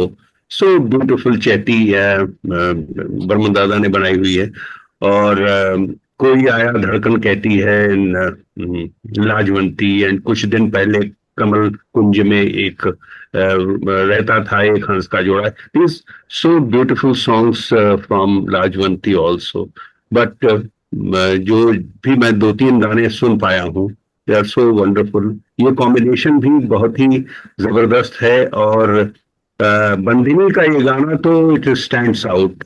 बाकी लता जी के जो गाने हैं उनके सामने ये गाना बिल्कुल इसकी इसकी इसकी प्लेस ही अलग है। ठीक कह रहे हैं पांडे जी, थैंक यू। सुधाकर जी आप क्या कहना चाहते हैं, बताइए। अच्छा, जब हम लोग when we think of Asha Bhosle, सबसे पहला तो ओपी नैयर का दिमाग में बात आता है और आर डी बर्मन। लेकिन आज का प्रोग्राम से ये साबित हो गया कि आशा भोसले का जो फुल रेंज है वो रियलाइज करने में सबसे ज्यादा हाथ एस डी बर्मन का था, जिन्होंने उनको मोल्ड किया है, उनका voice to suit various moods. बिल्कुल। तो but somehow his contribution was not as recognized as R.D. Burman or O.P. Nayyar. But this is more than amply clear today about S.D. Burman's contribution. Thank you sir, thank you, बिल्कुल ठीक बात है, आपने ठीक। And excellent song selection. I just have to admit that. Thank you Sudhakar ji. हाँ रमाकांत जी क्या कहेंगे, बताइए। हाँ सर, बहुत मेहनत है आपकी, आपकी मेहनत को सैल्यूट है। आपने 7-8 गाने लिए हैं, लेकिन और उनके बारे में जितना डिटेल में बताया वो बहुत अच्छा था। और 2 गाने जिसको हम लोग इम्पोर्टेंस नहीं देते, एक तो इंसान जाग उठा का और प्रेम नगर के जो 2 गाने लिए हैं वो बहुत ही अच्छे बताया आपने। उसके बारे में जो बताया डिटेल बहुत अच्छी तरह, वो बहुत अच्छा लगा। तो बहुत बहुत धन्यवाद आपका। आपके प्रोग्राम की सुनने की बेताबी से इंतजार रहता है हमें। थैंक यू रमाकांत जी। कोई और बात करेंगे? कोई एनीबडी वांट्स? हाँ सर, मैं गांधी बोल रहा हूँ। गांधी जी बताइए। हाँ, मैं I am lucky to join today live program, because हमेशा मैं आपका वो रिकॉर्डेड प्रोग्राम देखता हूँ। It's excellent program sir. मैं जल्दी से आज यहाँ नवमी पूजा भी हो रही है, तो मैंने हाँ पूजा करने ठीक है। आज ये प्रोग्राम ज्वाइन किया। 1-2 चीज डाउट्स खाली मुझे क्लैरिफाई करने थे कि बर्मंदा आप तो बहुत सारे चीज ऑथेंटिक इन्फॉर्मेशन मिलता है। एक गीत है जो गीता दत्त और बर्मंदा के शुरू के तो काफी अच्छे गाने थे। सुजाता का जो गीत है, तुम जियो हजारों साल, क्योंकि हमने जब बचपन में सुनते थे तो I used to think that कि this from Geeta Dutt, and later on काफी दिनों के बाद फिर बाद में ऐसा कुछ कंट्रोवर्सी आया, तो when Asha Bhosle clarified that कि नो दिस सung by me, then HMV also corrected that. Asha Bhosle. So what is that reality? Because when I listen this song, I still feel that it's sung by Geeta Dutt. तो अभी भी I don't agree that कि this is sung by Asha Bhosle. So वो एक दिमाग में अभी भी रह गया है सर। देखिए आशा बहुत ज्यादा गीता को कॉपी तो करती थी ना, उसी स्टाइल में गाती भी थी ना, लगता भी था कि उस स्टाइल को गा रही है, तो होता भी था। और दादा बर्मन की ट्यून्स में तो वो होता था ना लिल्ट, कि गीता टाइप का ट्यून बन रहा है तो वैसे ही गाती भी थी, तो इट्स पॉसिबल। हाँ, क्योंकि बाद में एचएमवी ने वो गीता दत्त की एलपी से उसको फिर डिलीट कर दिया था। Then it was added into that Asha Bhosle's thing. Then somehow it was difficult to digest that कि this is not sung by Geeta and by Asha, although both are great singers. Yes, they are both great singers, no doubt. Purna ji क्या कहेंगी, बताइए आप। Unmute करिए पूर्णा जी, unmute करिए। Sorry. हाँ, आज पहली दफा जानने को मिला कि गीत को कैसे सुनना चाहिए, जो आप। हाँ सही में, आई ने लाइक गीत है चलो सुनते हैं करके, लेकिन आपने जो आज सिखाया, very informative and very at least for me. Thank you Purna ji, thank you very much. मैंने कुछ नहीं सिखाया, ये वो सिखा के गए हुए हैं सारे, इतने बड़े बड़े आर्टिस्ट। हम तो कान लगा के सुनते हैं बस, और कुछ और कुछ नहीं है। मैंने क्या सिखाना है किसी को। है ना, आपने किया ऐसे ही है, ऐसे। Thank you Purna ji, thank you so much. हाँ जी, हाँ निरंजन जी बताइए। Good evening, sir. Excellent program till now. Actually, I was looking forward to this show. कुछ भी करके I didn't want to miss it live. But थोड़ा मैं लेट आ गया घर पे 5 मिनट के बाद। प्रॉब्लम ऐसा हुआ कि पहले 2 गाने जो लगाए आपने बजाए, वो नूतन और आशा भोसले के थे ना। Nutan is my all time favourite, number 1, far superior to anybody. Similarly, Asha Bhosle is my number 1 favourite female singer. ये दोनों पे 2 गाना जो मैंने सुने, तो in the next 2-3 songs I wanted to say something, but I knew I will choke up, इसलिए मैं कुछ बोला नहीं sir. And then again I wanted to say, फिर आपने बंदिनी का गाना लगाया।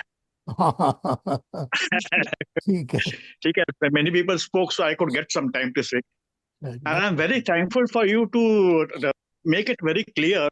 अभी कौन कितना ऑब्जर्व कर सकते हैं पता नहीं, कि आर.डी. बर्मन का इसने कॉपी किया, उसने कॉपी किया, ये वगैरह।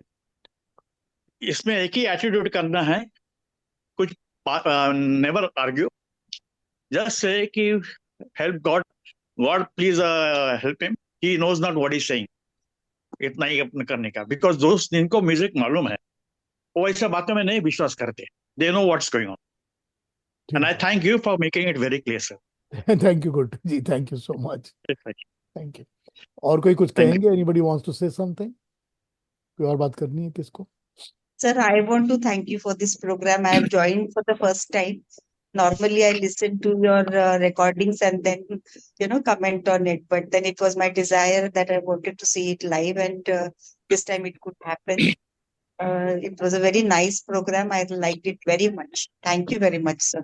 Thank you very much. देखिए, व्हेन लाइव सॉन्ग होता है ना, तो I can play the whole song, but in recording I can never play the whole song because I have to cut because of copyright problems. तो live में जो मजा है वो दूसरी जगह नहीं। हाँ महमूद जी कहिए, क्या कहेंगे?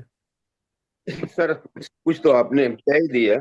अब एक थोड़ी सी खूबी जो बर्मन साहब की शायद डिस्कस नहीं हुई, टाइम का तो थोड़ा सा, ये जो कन्वर्सेशनल ड्यूट शुरू किए हैं ना, ये बर्मन साहब ने शुरू किए। इससे पहले ये रिवाज नहीं था, जैसे नहीं महमूद जी, अनिल दा ने किया हुआ है। अच्छा, चले होगा मेरे अनिल दा ने किया ना, सुरेंद्र और बीबो के साथ, और वहीदन और सुरेंद्र के साथ, औरत में भी, अली बाबा में भी, और रोटी, इन कुछ फिल्मों में अनिल दा ने किया हुआ है ये। कन्वर्सेशनल डुएट्स जो हैं वो के.एल. सहगल ने भी गाए हुए हैं। जी जी जी जी। तो ये एक बंगाल का स्टाइल था जो कि बोरल भी फॉलो करते थे, और आर.सी. बोरल के बाद अनिल दा ने भी किया है, और फिर एस.डी. बर्मन ने तो बहुत उसको उम्दा यूज किया हुआ, बहुत उम्दा। और दूसरी उसमें ये चीज थी कि एक ही ड्यूट में औरत किसी और तरीके से गा रही है, मर्द किसी और तरीके से गा रहा है। हाँ वही, अच्छा जी नारी, वही है। बहुत से गाने हैं, मतलब है जी, बिल्कुल बिल्कुल बिल्कुल, छोड़ दो आंचल भी वही है। जमाना क्या कहेगा जी, अच्छा जी, मतलब बहुत से पंछी अकेला है, आजा पंछी और अकेला भी वही है। बड़ी लॉजिकल बात है। अब उसमें लॉजिक इसमें ये है कि अगर लड़की नाराज है और लड़का उसको पटा रहा है, तो दोनों के इमोशन एक जैसे कैसे होंगे? वो तो किसी और तरीके से गाएगी। एक बिल्कुल। खुश है, एक खुश है, एक भीड़ में है, एक ड्राइव कर रहा है, तो वो दोनों के इमोशंस अलग अलग बताते थे। गाना वही होता था, ट्यून वही होती थी, लय वही होती थी, राग वही होता था। ये और किसी ने नहीं किया। बाकी तो गाने जो लड़का गा रहा है वो औरत भी गा रही, तो ये भी इसमें एक इजाफा था। बिल्कुल ठीक कहा आपने, बिल्कुल ठीक। और हाँ वो जी। वो जो बहस की अभी टाइम नहीं है, उसके ऊपर भी अगर हुआ तो ठीक है, नहीं तो नेक्स्ट प्रोग्राम में बताऊंगा ये बाप बेटे का ये झगड़ा कौन करता है, क्यों करता है, इसकी लॉजिक क्या है। ना तो वो अगर आप ये तो, कोई झगड़ा नहीं है दोनों में, कोई झगड़ा नहीं था कभी भी। नहीं, जो सुनने वाले हैं, सुनने वाले हाँ, सुनने वो सब मैगजीन क्रिएट करती है, बेचने को वाले, ये कहानी, तो बेचने को लॉजिक। कहानी चाहिए ना सर, कोई टीआरपी बढ़ानी पड़ती है ना, तो कोई जी जी कहानी कहानी तो कोई चाहिए ना बेचने के लिए। जी जी। हरदीप जी। नमस्ते जी। नमस्ते हरदीप जी। भाई unique program as Asha Bhosle and S D Burman. लोग आशा ओपिनियर में जरूर बात करेंगे, आशा आरडी बर्मन, लेकिन आशा एसडी इज सर्टनली यूनिक। अब यहाँ पे कई ऐसे गाने हैं जो मतलब आप नहीं ले सके। रीजन इज कि भाई बहुत सिलेक्टिव होना जरूरी है। But I am very grateful कि आपने बड़ा अच्छा प्रोग्राम बनाया और मेरी पसंद को आपने अपनी पसंद करके बनाया। थैंक यू हरदीप जी। तो मेरे लिए तो बड़ी खुशनसीबी है कि भाई आपने इसको इतना ध्यान दिया और बहुत बढ़िया किया। Thank you. अभी आपके पास एक और है जो आपने करना है एसडी बर्मन का नेक्स्ट 2 हफ्तों में। वो आप सोचिए आप कैसे करोगे, दैट इज योर डिसीजन। नहीं, अगला अगला प्रोग्राम हम करेंगे मीना कपूर का। मेरा नेक्स्ट प्रोग्राम होगा मीना कपूर के ऊपर, मीना कपूर के गाने और मीना कपूर। हाँ, मीना कपूर के ऊपर। तो मेरा नेक्स्ट प्रोग्राम मीना कपूर पर होगा। बर्मन दा का प्रोग्राम फिर कुछ दिनों बाद कर लेंगे, लेकिन अभी मैं okay next program Meena Kapoor पे करूंगा। मीना कपूर। ओके, ठीक है sir. Okay, well done sir, great program, great. Thank you very बहुत मच। अच्छा लगा। Thank you. अब आज जैसे हमारी 11 तारीख है, तो अगला प्रोग्राम मेरा होगा 25 25 25 अक्टूबर को। 25 अक्टूबर को जो होगा वो मीना कपूर का होगा, और फिर उसके बाद दूसरे आर्टिस्ट को लेंगे। वैसे आशा और रवि के गाने बहुत अच्छे हैं। आशा भोसले विद रवि, बहुत कमाल के गाने हैं रवि म्यूजिक डायरेक्टर के साथ। तो कभी उस पर भी बात करूंगा, करेंगे बात, अभी करते रहेंगे बात। और आज जो गाने आज नहीं लिए वो अगले किसी प्रोग्राम में लेंगे, फिर कभी बात करूंगा। मेरी बात आपने बोल दी। हाँ, thank you Deep ji, thank you. Asha Ravi is exceptional. Ravi ने लता मंगेशकर से बहुत कम गाने गवाए हैं, आशा के साथ बहुत एक्सीलेंट सॉन्ग्स हैं। बहुत अच्छे गाने हैं उनके। We have to wait for that. आप बनाइए जैसा आप बना सकते हैं। हाँ बिल्कुल। हम lesser well known said music, sir, well said. मैं lesser known well music said. Director पे जरूर करूंगा प्रोग्राम। लेसर नोन पर तो मैं करता ही हूँ यस सर। और भी। हाँ पांडे जी, पांडे जी। ऑल्सो आशा रवि, रवि के साथ में रवि रफी एंड आशा रवि हाँ बिल्कुल, चीज है। Fantastic fantastic. Asha and Ravi का बिल्कुल करिए। करूंगा जरूर, और रवि रवि और रफी का भी जरूर करूंगा। वो that is again fantastic songs, बहुत बहुत जबरदस्त गाने। हाँ जी, और कोई कुछ कहेंगे अभी आज? और हर फ्राइडे कीजिए तो और मजा आएगा। सर हर फ्राइडे करने के लिए बहुत ज्यादा काम बहुत करना पड़ता है ना, बड़ा मुश्किल। तो आप बहुत कुछ कवर कर सकते हैं, यू हाँ नो नहीं, दैट वे। मुश्किल हो जाएगा बहुत। आई और know, I can understand that, इतनी बट इतनी कहानियां भी नहीं है ना बताने वाली। नहीं, आपके पास बहुत है जो हमने सुननी है। ठीक है, चलता चलता रहेगा, कोई बात थैंक यू। नहीं। एवरी फ्राइडे करना बहुत मुश्किल है।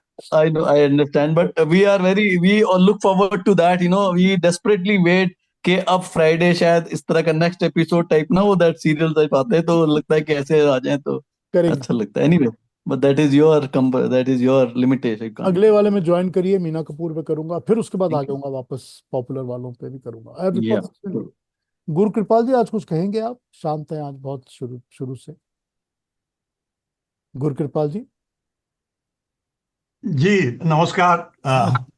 मैं एक्चुअली आज थोड़ा देर से आया, तो पता नहीं पहले कितने हो गए, अब YouTube की वेट करूंगा।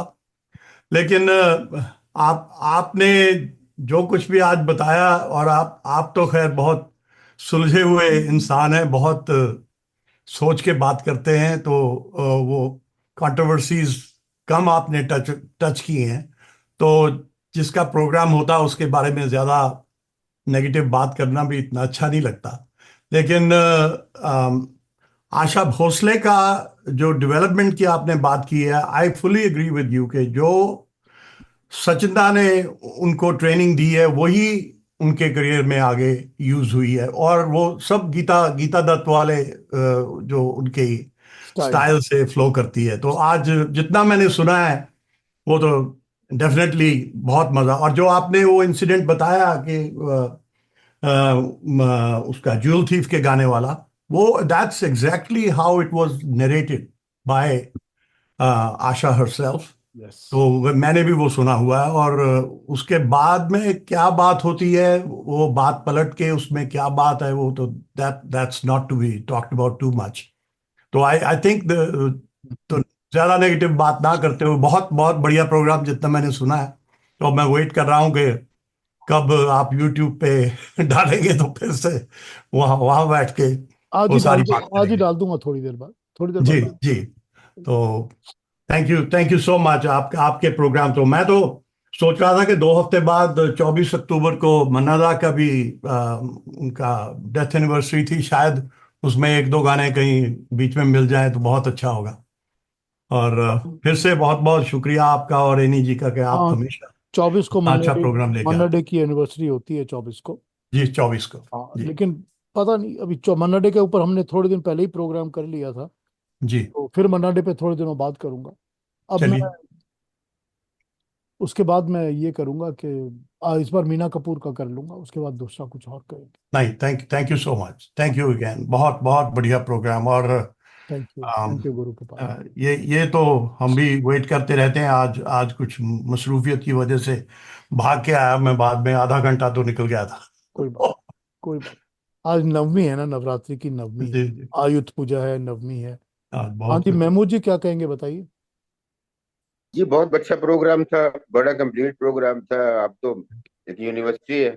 थैंक यू हम नहीं, आप 2 घंटे जल्दी आके देखा, मैंने कहा इतना अच्छा सब्जेक्ट है तो ज्वाइन करते हैं। Thank you very much. बड़ी मेहनत की, हिम्मत की, it's great. Will join you next time is well. हाँ जी, और कोई कुछ कहना चाहते हैं कि अगली बार फिर नेक्स्ट टाइम मिले? Anybody wants to say something? Sir, जब मैं ये प्रोग्राम तो बहुत अच्छा था। हाँ जी, वैसे आपके तो सारे प्रोग्राम्स अच्छे ही होते हैं। Thank you. पर मैं आपसे ये कहना चाहती हूँ कि मेरी मम्मी गाने बहुत सुनती थी, तब रेडियो ही चलता था, रेडियो सीलोन और फिर बाद में वेद भारती। तो उनके साथ सुन सुन के हम बड़े हुए। पर माहौल ऐसा फिल्मी था कि मैं तो शायद 3 या 4 साल की होंगी, और तब मुझे लगता था कि आशा भोसले तो सिर्फ वैम्प के लिए गाती हैं। मुझे अब हंसी आती है अपने ऊपर कि कैसा वो फिल्मी अंदाज था, पूरा एटमॉस्फेयर फिल्मी था घर का, कि अब मैं ऐसा सोचती थी। पर रियली बाद में मालूम पड़ा कि उन्होंने इतने अच्छे गाने गाए। पर ये जो फिर एक और बात आपसे कहनी थी कि आजकल जिसको देखो वो यूट्यूब पर कंट्रोवर्सीज डालते रहते हैं। हाँ, ठीक बात। वो बहुत ही हर्टिंग होता है। मत देखा करिए, सुना भी मत करिए, अवॉइड करिए बिल्कुल। ना सुनिए ना देखिए, मैं ओपन भी नहीं करता, मैं सुनता भी नहीं, देखता भी नहीं। ऐसी ऐसी बातें बोलते हैं। और सब झूठ बोलते हैं, सब अब झूठ। क्या होता है कि हम उनकी क्रिएटिविटी को वो अप्रिशिएट करते हैं एक तरह से, उनसे मतलब इतने हम लोग ये इम्प्रेस होते हैं, तो माइंड में वो एक इम्प्रेशन होता है। पर जैसे जैसे कि ये कहा गया कि गाइड के सारे गाने जो थे वो जयदेव जी ने उनका म्यूजिक बनाया था। नहीं, तो देखिए मैं आपको एक बात बताता हूँ कि दादा ब्रह्मन कुछ करते ही नहीं थे, वो तो सारा दिन पान खाते थे और घूमते रहते थे। कोई जयदेव बना देता था, कोई आर डी बर्मन बनाता था, कोई एन दत्ता बना देता था, कोई राज खोसला खुद बना लिया करता था। तो कोई बात नहीं, जो बोलता है, जो बोलता है ना, उसको सुन लीजिए और सुन के हंस के टाल दीजिए। ये तो बेवकूफों न की सिर्फ बात एस डी बर्मन के लिए, आर डी बर्मन के लिए भी अब तक बोलते हैं हाँ कि हाँ उनके जो असिस्टेंट थे हाँ वो म्यूजिक बनाते थे। और 1942 वो जो लव स्टोरी फिल्म थी तो उनकी डेथ के बाद जो बाकी म्यूजिक रहा था, तो देखो उन्होंने ही कंप्लीट किया ना, तो वो ही म्यूजिक बनाते थे अभी। तो फिर बहुत ही हर्ट करती है ये बातें। ऐसे लोगों को झूठ बोलने की आदत है। अभी एक स्टोरी और कहीं पर घूम आजकल रही है, जिसको देखो वो यूट्यूब पर अपने डालता रहता है। अभी एक स्टोरी घूम रही है, किसी ने मेरे को उसका लिंक भी भेजा था कि दिल आज शायर है जो है वो रफी के लिए बनाया गया था गाना, पर किशोर ने आके कहा कि नहीं दादा मैं गाऊंगा, तो मुझे दे दिया। देखिए क्या कोई बेस है इस झूठ का। हालांकि नीरज नीरज जो है, नीरज का इंटरव्यू है कहीं पर जो उसने कहा हुआ है कि दादा ने मेरे को गाना समझाया और कहा कि इसमें कोई मुखड़ा नहीं है, कोई अंतरा नहीं है, जो चलेगा वैसे ही चलेगा और इसको किशोर इस तरह से गाएगा। तो नीरज को पहले ही बता दिया था कि किशोर गाएगा इस तरह से, before he wrote the song, लिखने के पहले। अब ये कहां से कहानियां लेकर आ रहे हैं कि रफी साहब ने गाना था फिर उसको रिप्लेस कर दिया। सब झूठ, सब झूठ, और मुझे ही लगता है कि सब झूठ। जो रफी और किशोर कुमार को कंपैरिजन करते हैं गलत, और ये बोलते हैं कि गलत। उनका आपस में ऐसा था, उनके जीते कि उन्होंने एक दूसरे के लिए कभी कुछ नहीं बोला, तो अब हम कौन होते हैं उनके लिए सब बोलने वाले। नहीं, सब गलत, सब झूठ बोलते हैं। देखिए एक बात बताऊं आपको, दो दो बातें सुनिए मेरी। एक तो ये है कि मुझे अमित कुमार ने ये खुद कहा है, मेरे साथ उसने बहुत टाइम स्पेंड किया है। उसने कहा है कि मेरे फादर और रफी साहब की बहुत बहुत अच्छी दोस्ती थी, उनमें बहुत प्रेम था और बहुत इज्जत करते थे एक दूसरे की, बहुत प्यार था उनमें। Number one. नंबर टू, आपको पता नहीं, पता है कि नहीं पता, फिल्म फेयर के अंदर एक आर्टिकल छपा था और उसके बाद जो लेटर टू एडिटर थी उसके अंदर लड़ाई शुरू हो गई कि Rafi is greater and Kishore is greater वगैरह वगैरह चलना शुरू हो गया। वो तीन अलग अलग फिल्म फेयर के कॉपीज में एक के बाद एक के बाद एक के बाद इश्यूज में वो लेटर टू एडिटर में लड़ाई चलती रही। उसके बाद किशोर कुमार ने एक चिट्ठी लिखी थी फिल्म फेयर में, जो उसने कहा कि ये फालतू की बातें बंद कर दीजिए, मेरा साथ रफी का कोई कंपैरिजन नहीं है। किशोर ने खुद लिखा था कि जो रफी साहब गा सकते थे उनके मुकाबले में मैं कुछ भी नहीं हूँ, धूल भी नहीं हूँ, इसलिए मेरी कंपैरिजन रफी साहब के साथ बिल्कुल मत करिए, हमारा कोई कंपटीशन नहीं है, he was a very great singer, I can never be like him. ये किशोर दा की लिखी हुई चिट्ठी है फिल्म फेयर में। अब ये जब आपको ये बातें पता है तो फिर झगड़ा करने की जरूरत क्या है आलतू फालतू। अरे ये लोग कौन होते हैं। अभी आपने जैसे एक बात बोली कि अगर आपने किसी पर प्रोग्राम रखा है, इसका मतलब ये नहीं कि बाकी दूसरे को ब्लैक पेंट कर दें, ऐसा थोड़ी होता है। नहीं तो ये म्यूजिक लवर्स नहीं है, ये लोग हाँ म्यूजिक लवर नहीं है, इनको म्यूजिक से प्यार नहीं है। अगर म्यूजिक करेक्ट। से प्यार होगा तो पता चलेगा कि तलत महमूद में क्या खूबी थी, मन्ना डे में क्या खूबी थी, महेंद्र कपूर में क्या थी, रफी में क्या है, किशोर में क्या है, सब अच्छे हैं, सबसे मोहब्बत वही तो, है। सबकी इंडिविजुअलिटी यही तो थी। प्रॉब्लम है ना, यही तो प्रॉब्लम है ना सुनने वालों की, इसीलिए मैं अब कहता हूँ जैसे वो ग्रुप्स हैं उसमें जैसे डालेंगे कि भाई आज का ये लास्ट गाना मुकेश का है, जिसको सुन के ही नींद आ जाती है। अब बताइए मतलब आप लोग कौन होते हैं किसी सिंगर के लिए ऐसे कमिट करने वाले, हम कौन है। उनको म्यूजिक की बंद करना। छोड़ दीजिए, उनको म्यूजिक नहीं पता, उनको सबको छोड़ दीजिए, throw them out, don't even entertain there, yes. Don't entertain. तो इन ये बातें सुनकर बड़ा दुख होता है कि हम क्रिएटिविटी को नहीं देखें, आर्ट को, टैलेंट को नहीं देखें, हम ये बातें डिस्कस करें। अब देखिए देखिए क्या होता है कि परमात्मा ने, ऊपर वाले ने, ईश्वर ने सबको गला दिया है, हम सब बातें करते हैं, लेकिन सबको गले के साथ साथ गाने की खूबी तो नहीं ना दी है, किसी किसी को दी है ना। और वो गाने की खूबी में से बहुत थोड़े लोग होते हैं जो गाते हैं, पर गाते में वो है जो सुर और ताल में गाते हैं वो और भी कम होते हैं। और फिर जो सुर ताल में गाते हैं उनमें से जो ऐसा लगे कि कान को बड़ा प्लीजिंग लगे वो और भी कम होते हैं, लेट अस से from the total even not even 1%। तो जिस तरह उसने, परमात्मा ने गला दिया है ना, उसी तरह कान भी किसी किसी को दिए हैं, सबको कान भी नहीं दिए हैं। जो लोग सुनते हैं, most of the people hear it, they have no sense of listening to the music. फिर उसमें से भी ऐसा सुनना कि अप्रिशिएट ठीक कर सके, वो 1% लोग होते हैं जो कि रियली म्यूजिक समझते हैं और उसको ठीक से सुन सकते हैं। तो इसको इसी तरह समझिए और बाकी भीड़ को जाने दीजिए, कहिए थैंक यू, हैव अ और गुड पीयूष जी एक और डे। बात है कि वो जो ये अपना प्रोग्राम ये यूट्यूब पर डालते हैं, उसका टाइटल ऐसा लिखेंगे कि आपको लगेगा कि अरे ये क्या क्या हुआ। मतलब ये तो बहुत ही गिरी हुई बातें हैं। उनको टीआरपी चाहिए ना, सेल करनी है ना, बेचना है ना उनको, इसलिए करना तो है। इसके लिए ऐसी बातें करना उन टैलेंटेड लोगों के लिए। बिल्कुल, उनको क्या प्रॉब्लम है, कोई सू तो कर नहीं रहा उनको, झूठ बोलने पर तो कोई प्रॉब्लम है नहीं, जितना मर्जी बोल। ऐसा बोलते हैं हाँ जैसे पांडे जी क्या कह रहे हैं? I am just adding to that, इस तरह से कमेंट करेंगे जैसे कि उनके साथ बैठे हुए थे। हाँ हाँ बिल्कुल बिल्कुल। इतना ज्यादा बोलेगा ये सब कि बिल्कुल जैसे उन्हीं के घर में थे और things like that, they are nonsense. ऐसे लोगों को बैन करना चाहिए जो ऐसी बकवास लिखते हैं। नहीं, हमारा हमारा बैन कर देते हैं ना, हम तो मैं तो देखता ही नहीं ना, मैं तो बैन करके ही रखता हूँ उनको। शायद बिल्कुल देखना ही नहीं चाहिए, सुनना ही नहीं। ना देखो ना सुनो। बिल्कुल बिल्कुल बिल्कुल। बिल्कुल। गुड्डू जी क्या कह रहे हैं आप? Sorry sorry sorry, I was resting, इसलिए मेरा हाथ ऐसे हो गया, कोई सॉरी। कोई बात। हाँ जी, बट और आई एम कोई agree with whatever is being said. जी, चलिए और कोई छोड़ कुछ देना। कहेंगे? हाँ छोड़िए इन सब चीजों को, अपना एंजॉय करिए, गाने सुनिए, एंजॉय मैं करिए। वही देखती हूँ आपको कि आपको किसी ने बोला था अभी थोड़ी देर पहले कि आप ये कंट्रोवर्शियल बातें नहीं करते हैं। वो बहुत आपको मालूम होगा, सब इनसाइड स्टोरी आपको मालूम होगी, पर मुझे लगता है कि आपसे ही सही बात मालूम पड़ सकती है, इसलिए शायद मैं कंट्रोवर्शियल क्वेश्चन आपसे पूछती हूँ।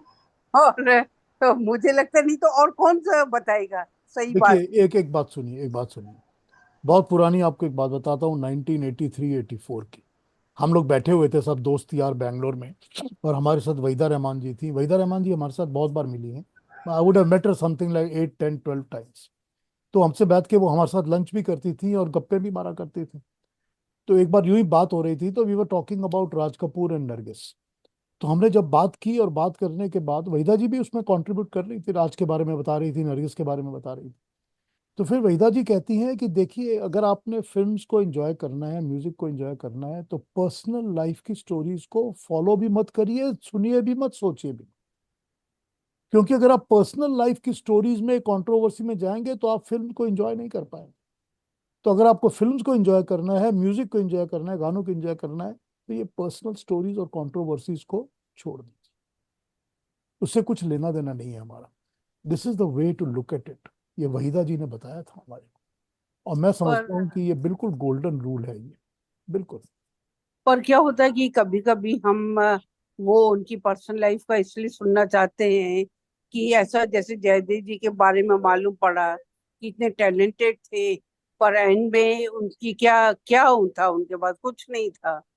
तो फिर ऐसा सुन के बहुत फील होता है कि ऐसे पर्सन के साथ क्यों ऐसा हुआ, क्या हुआ। तो ये जो बातें हैं ना, तो इसलिए सुनने का वो रहता है कि हाँ मालूम होना चाहिए जहाँ कि फैक्ट्स की बड़े। बात, जहाँ फैक्ट होते हैं वहाँ फैक्ट की बात हो सकती है, उसको सुन लीजिए, समझ लीजिए, मगर उसके ऊपर कंट्रोवर्सी करने की कोई जरूरत नहीं। चलिए और कोई कुछ कहेंगे? नहीं तो फिर अगली बार मिलते हैं। हाँ गुड्डू जी क्या कहेंगे, बताइए। मैं मुझे एक लास्ट सेंटर करना था कि सब लोगों से, सब प्रोग्राम्स में, एवरी ग्रुप में किशोर और मोहम्मद रफी का कंपैरिजन होता है। But to be very frank ना, I enjoyed the singing as much as Mukesh, Hemant हाँ कुमार। यही बात है ना। हाँ बिल्कुल बिल्कुल, मन्ना डे। हाँ यही बात है ना। God has been so kind to give us a variety. हाँ यही बात है ना सर। Isn't it? मेरे घर में मेरी वाइफ जो थी हाँ वो हिंदी समझती नहीं थी, बहुत कम समझती थी। हाँ समझती हाँ थी, बोलती थी हिंदी। लेकिन मेरे घर में तलत महमूद के गान बजने शुरू होते थे तो मेरे को कहती थी कि दूसरा कोई सिंगर मत लगाना, लेट लेट ओनली हाँ, Talat Mahmood, it is so pleasing, let us only listen to Talat. Yes, तो ये करेक्ट तो करेक्ट, क्या, आप क्या बोल सकते हैं इसके लिए? वी बिल्कुल वी बिल्कुल, love we love them so much, all of them. ये यस कोई बात ही यस, नहीं है, ये कोई मुकाबला, कोई कंपैरिजन कुछ नहीं है। नहीं नहीं, बिल्कुल, एवरीबडी वाज फैंटास्टिक। या चलिए फिर अगली बार एंड मिलते देन हैं। You enjoy it more. ये that is how it should be done ना, यही होना। करेक्ट। ठीक है जी, thank you for staying with me for so long, thank you very much and thank you sir. For being with me. अगली बार अगली बार मिलते हैं 25 तारीख को, और मीना कपूर पे बात करेंगे, और उसके बाद फिर अगला प्रोग्राम फिर बताऊंगा क्या करूंगा। Okay sir, thank you very much. Happy Vijayadashami to happy everyone. Vijayadashami, happy Dussehra. Happy. Thank you.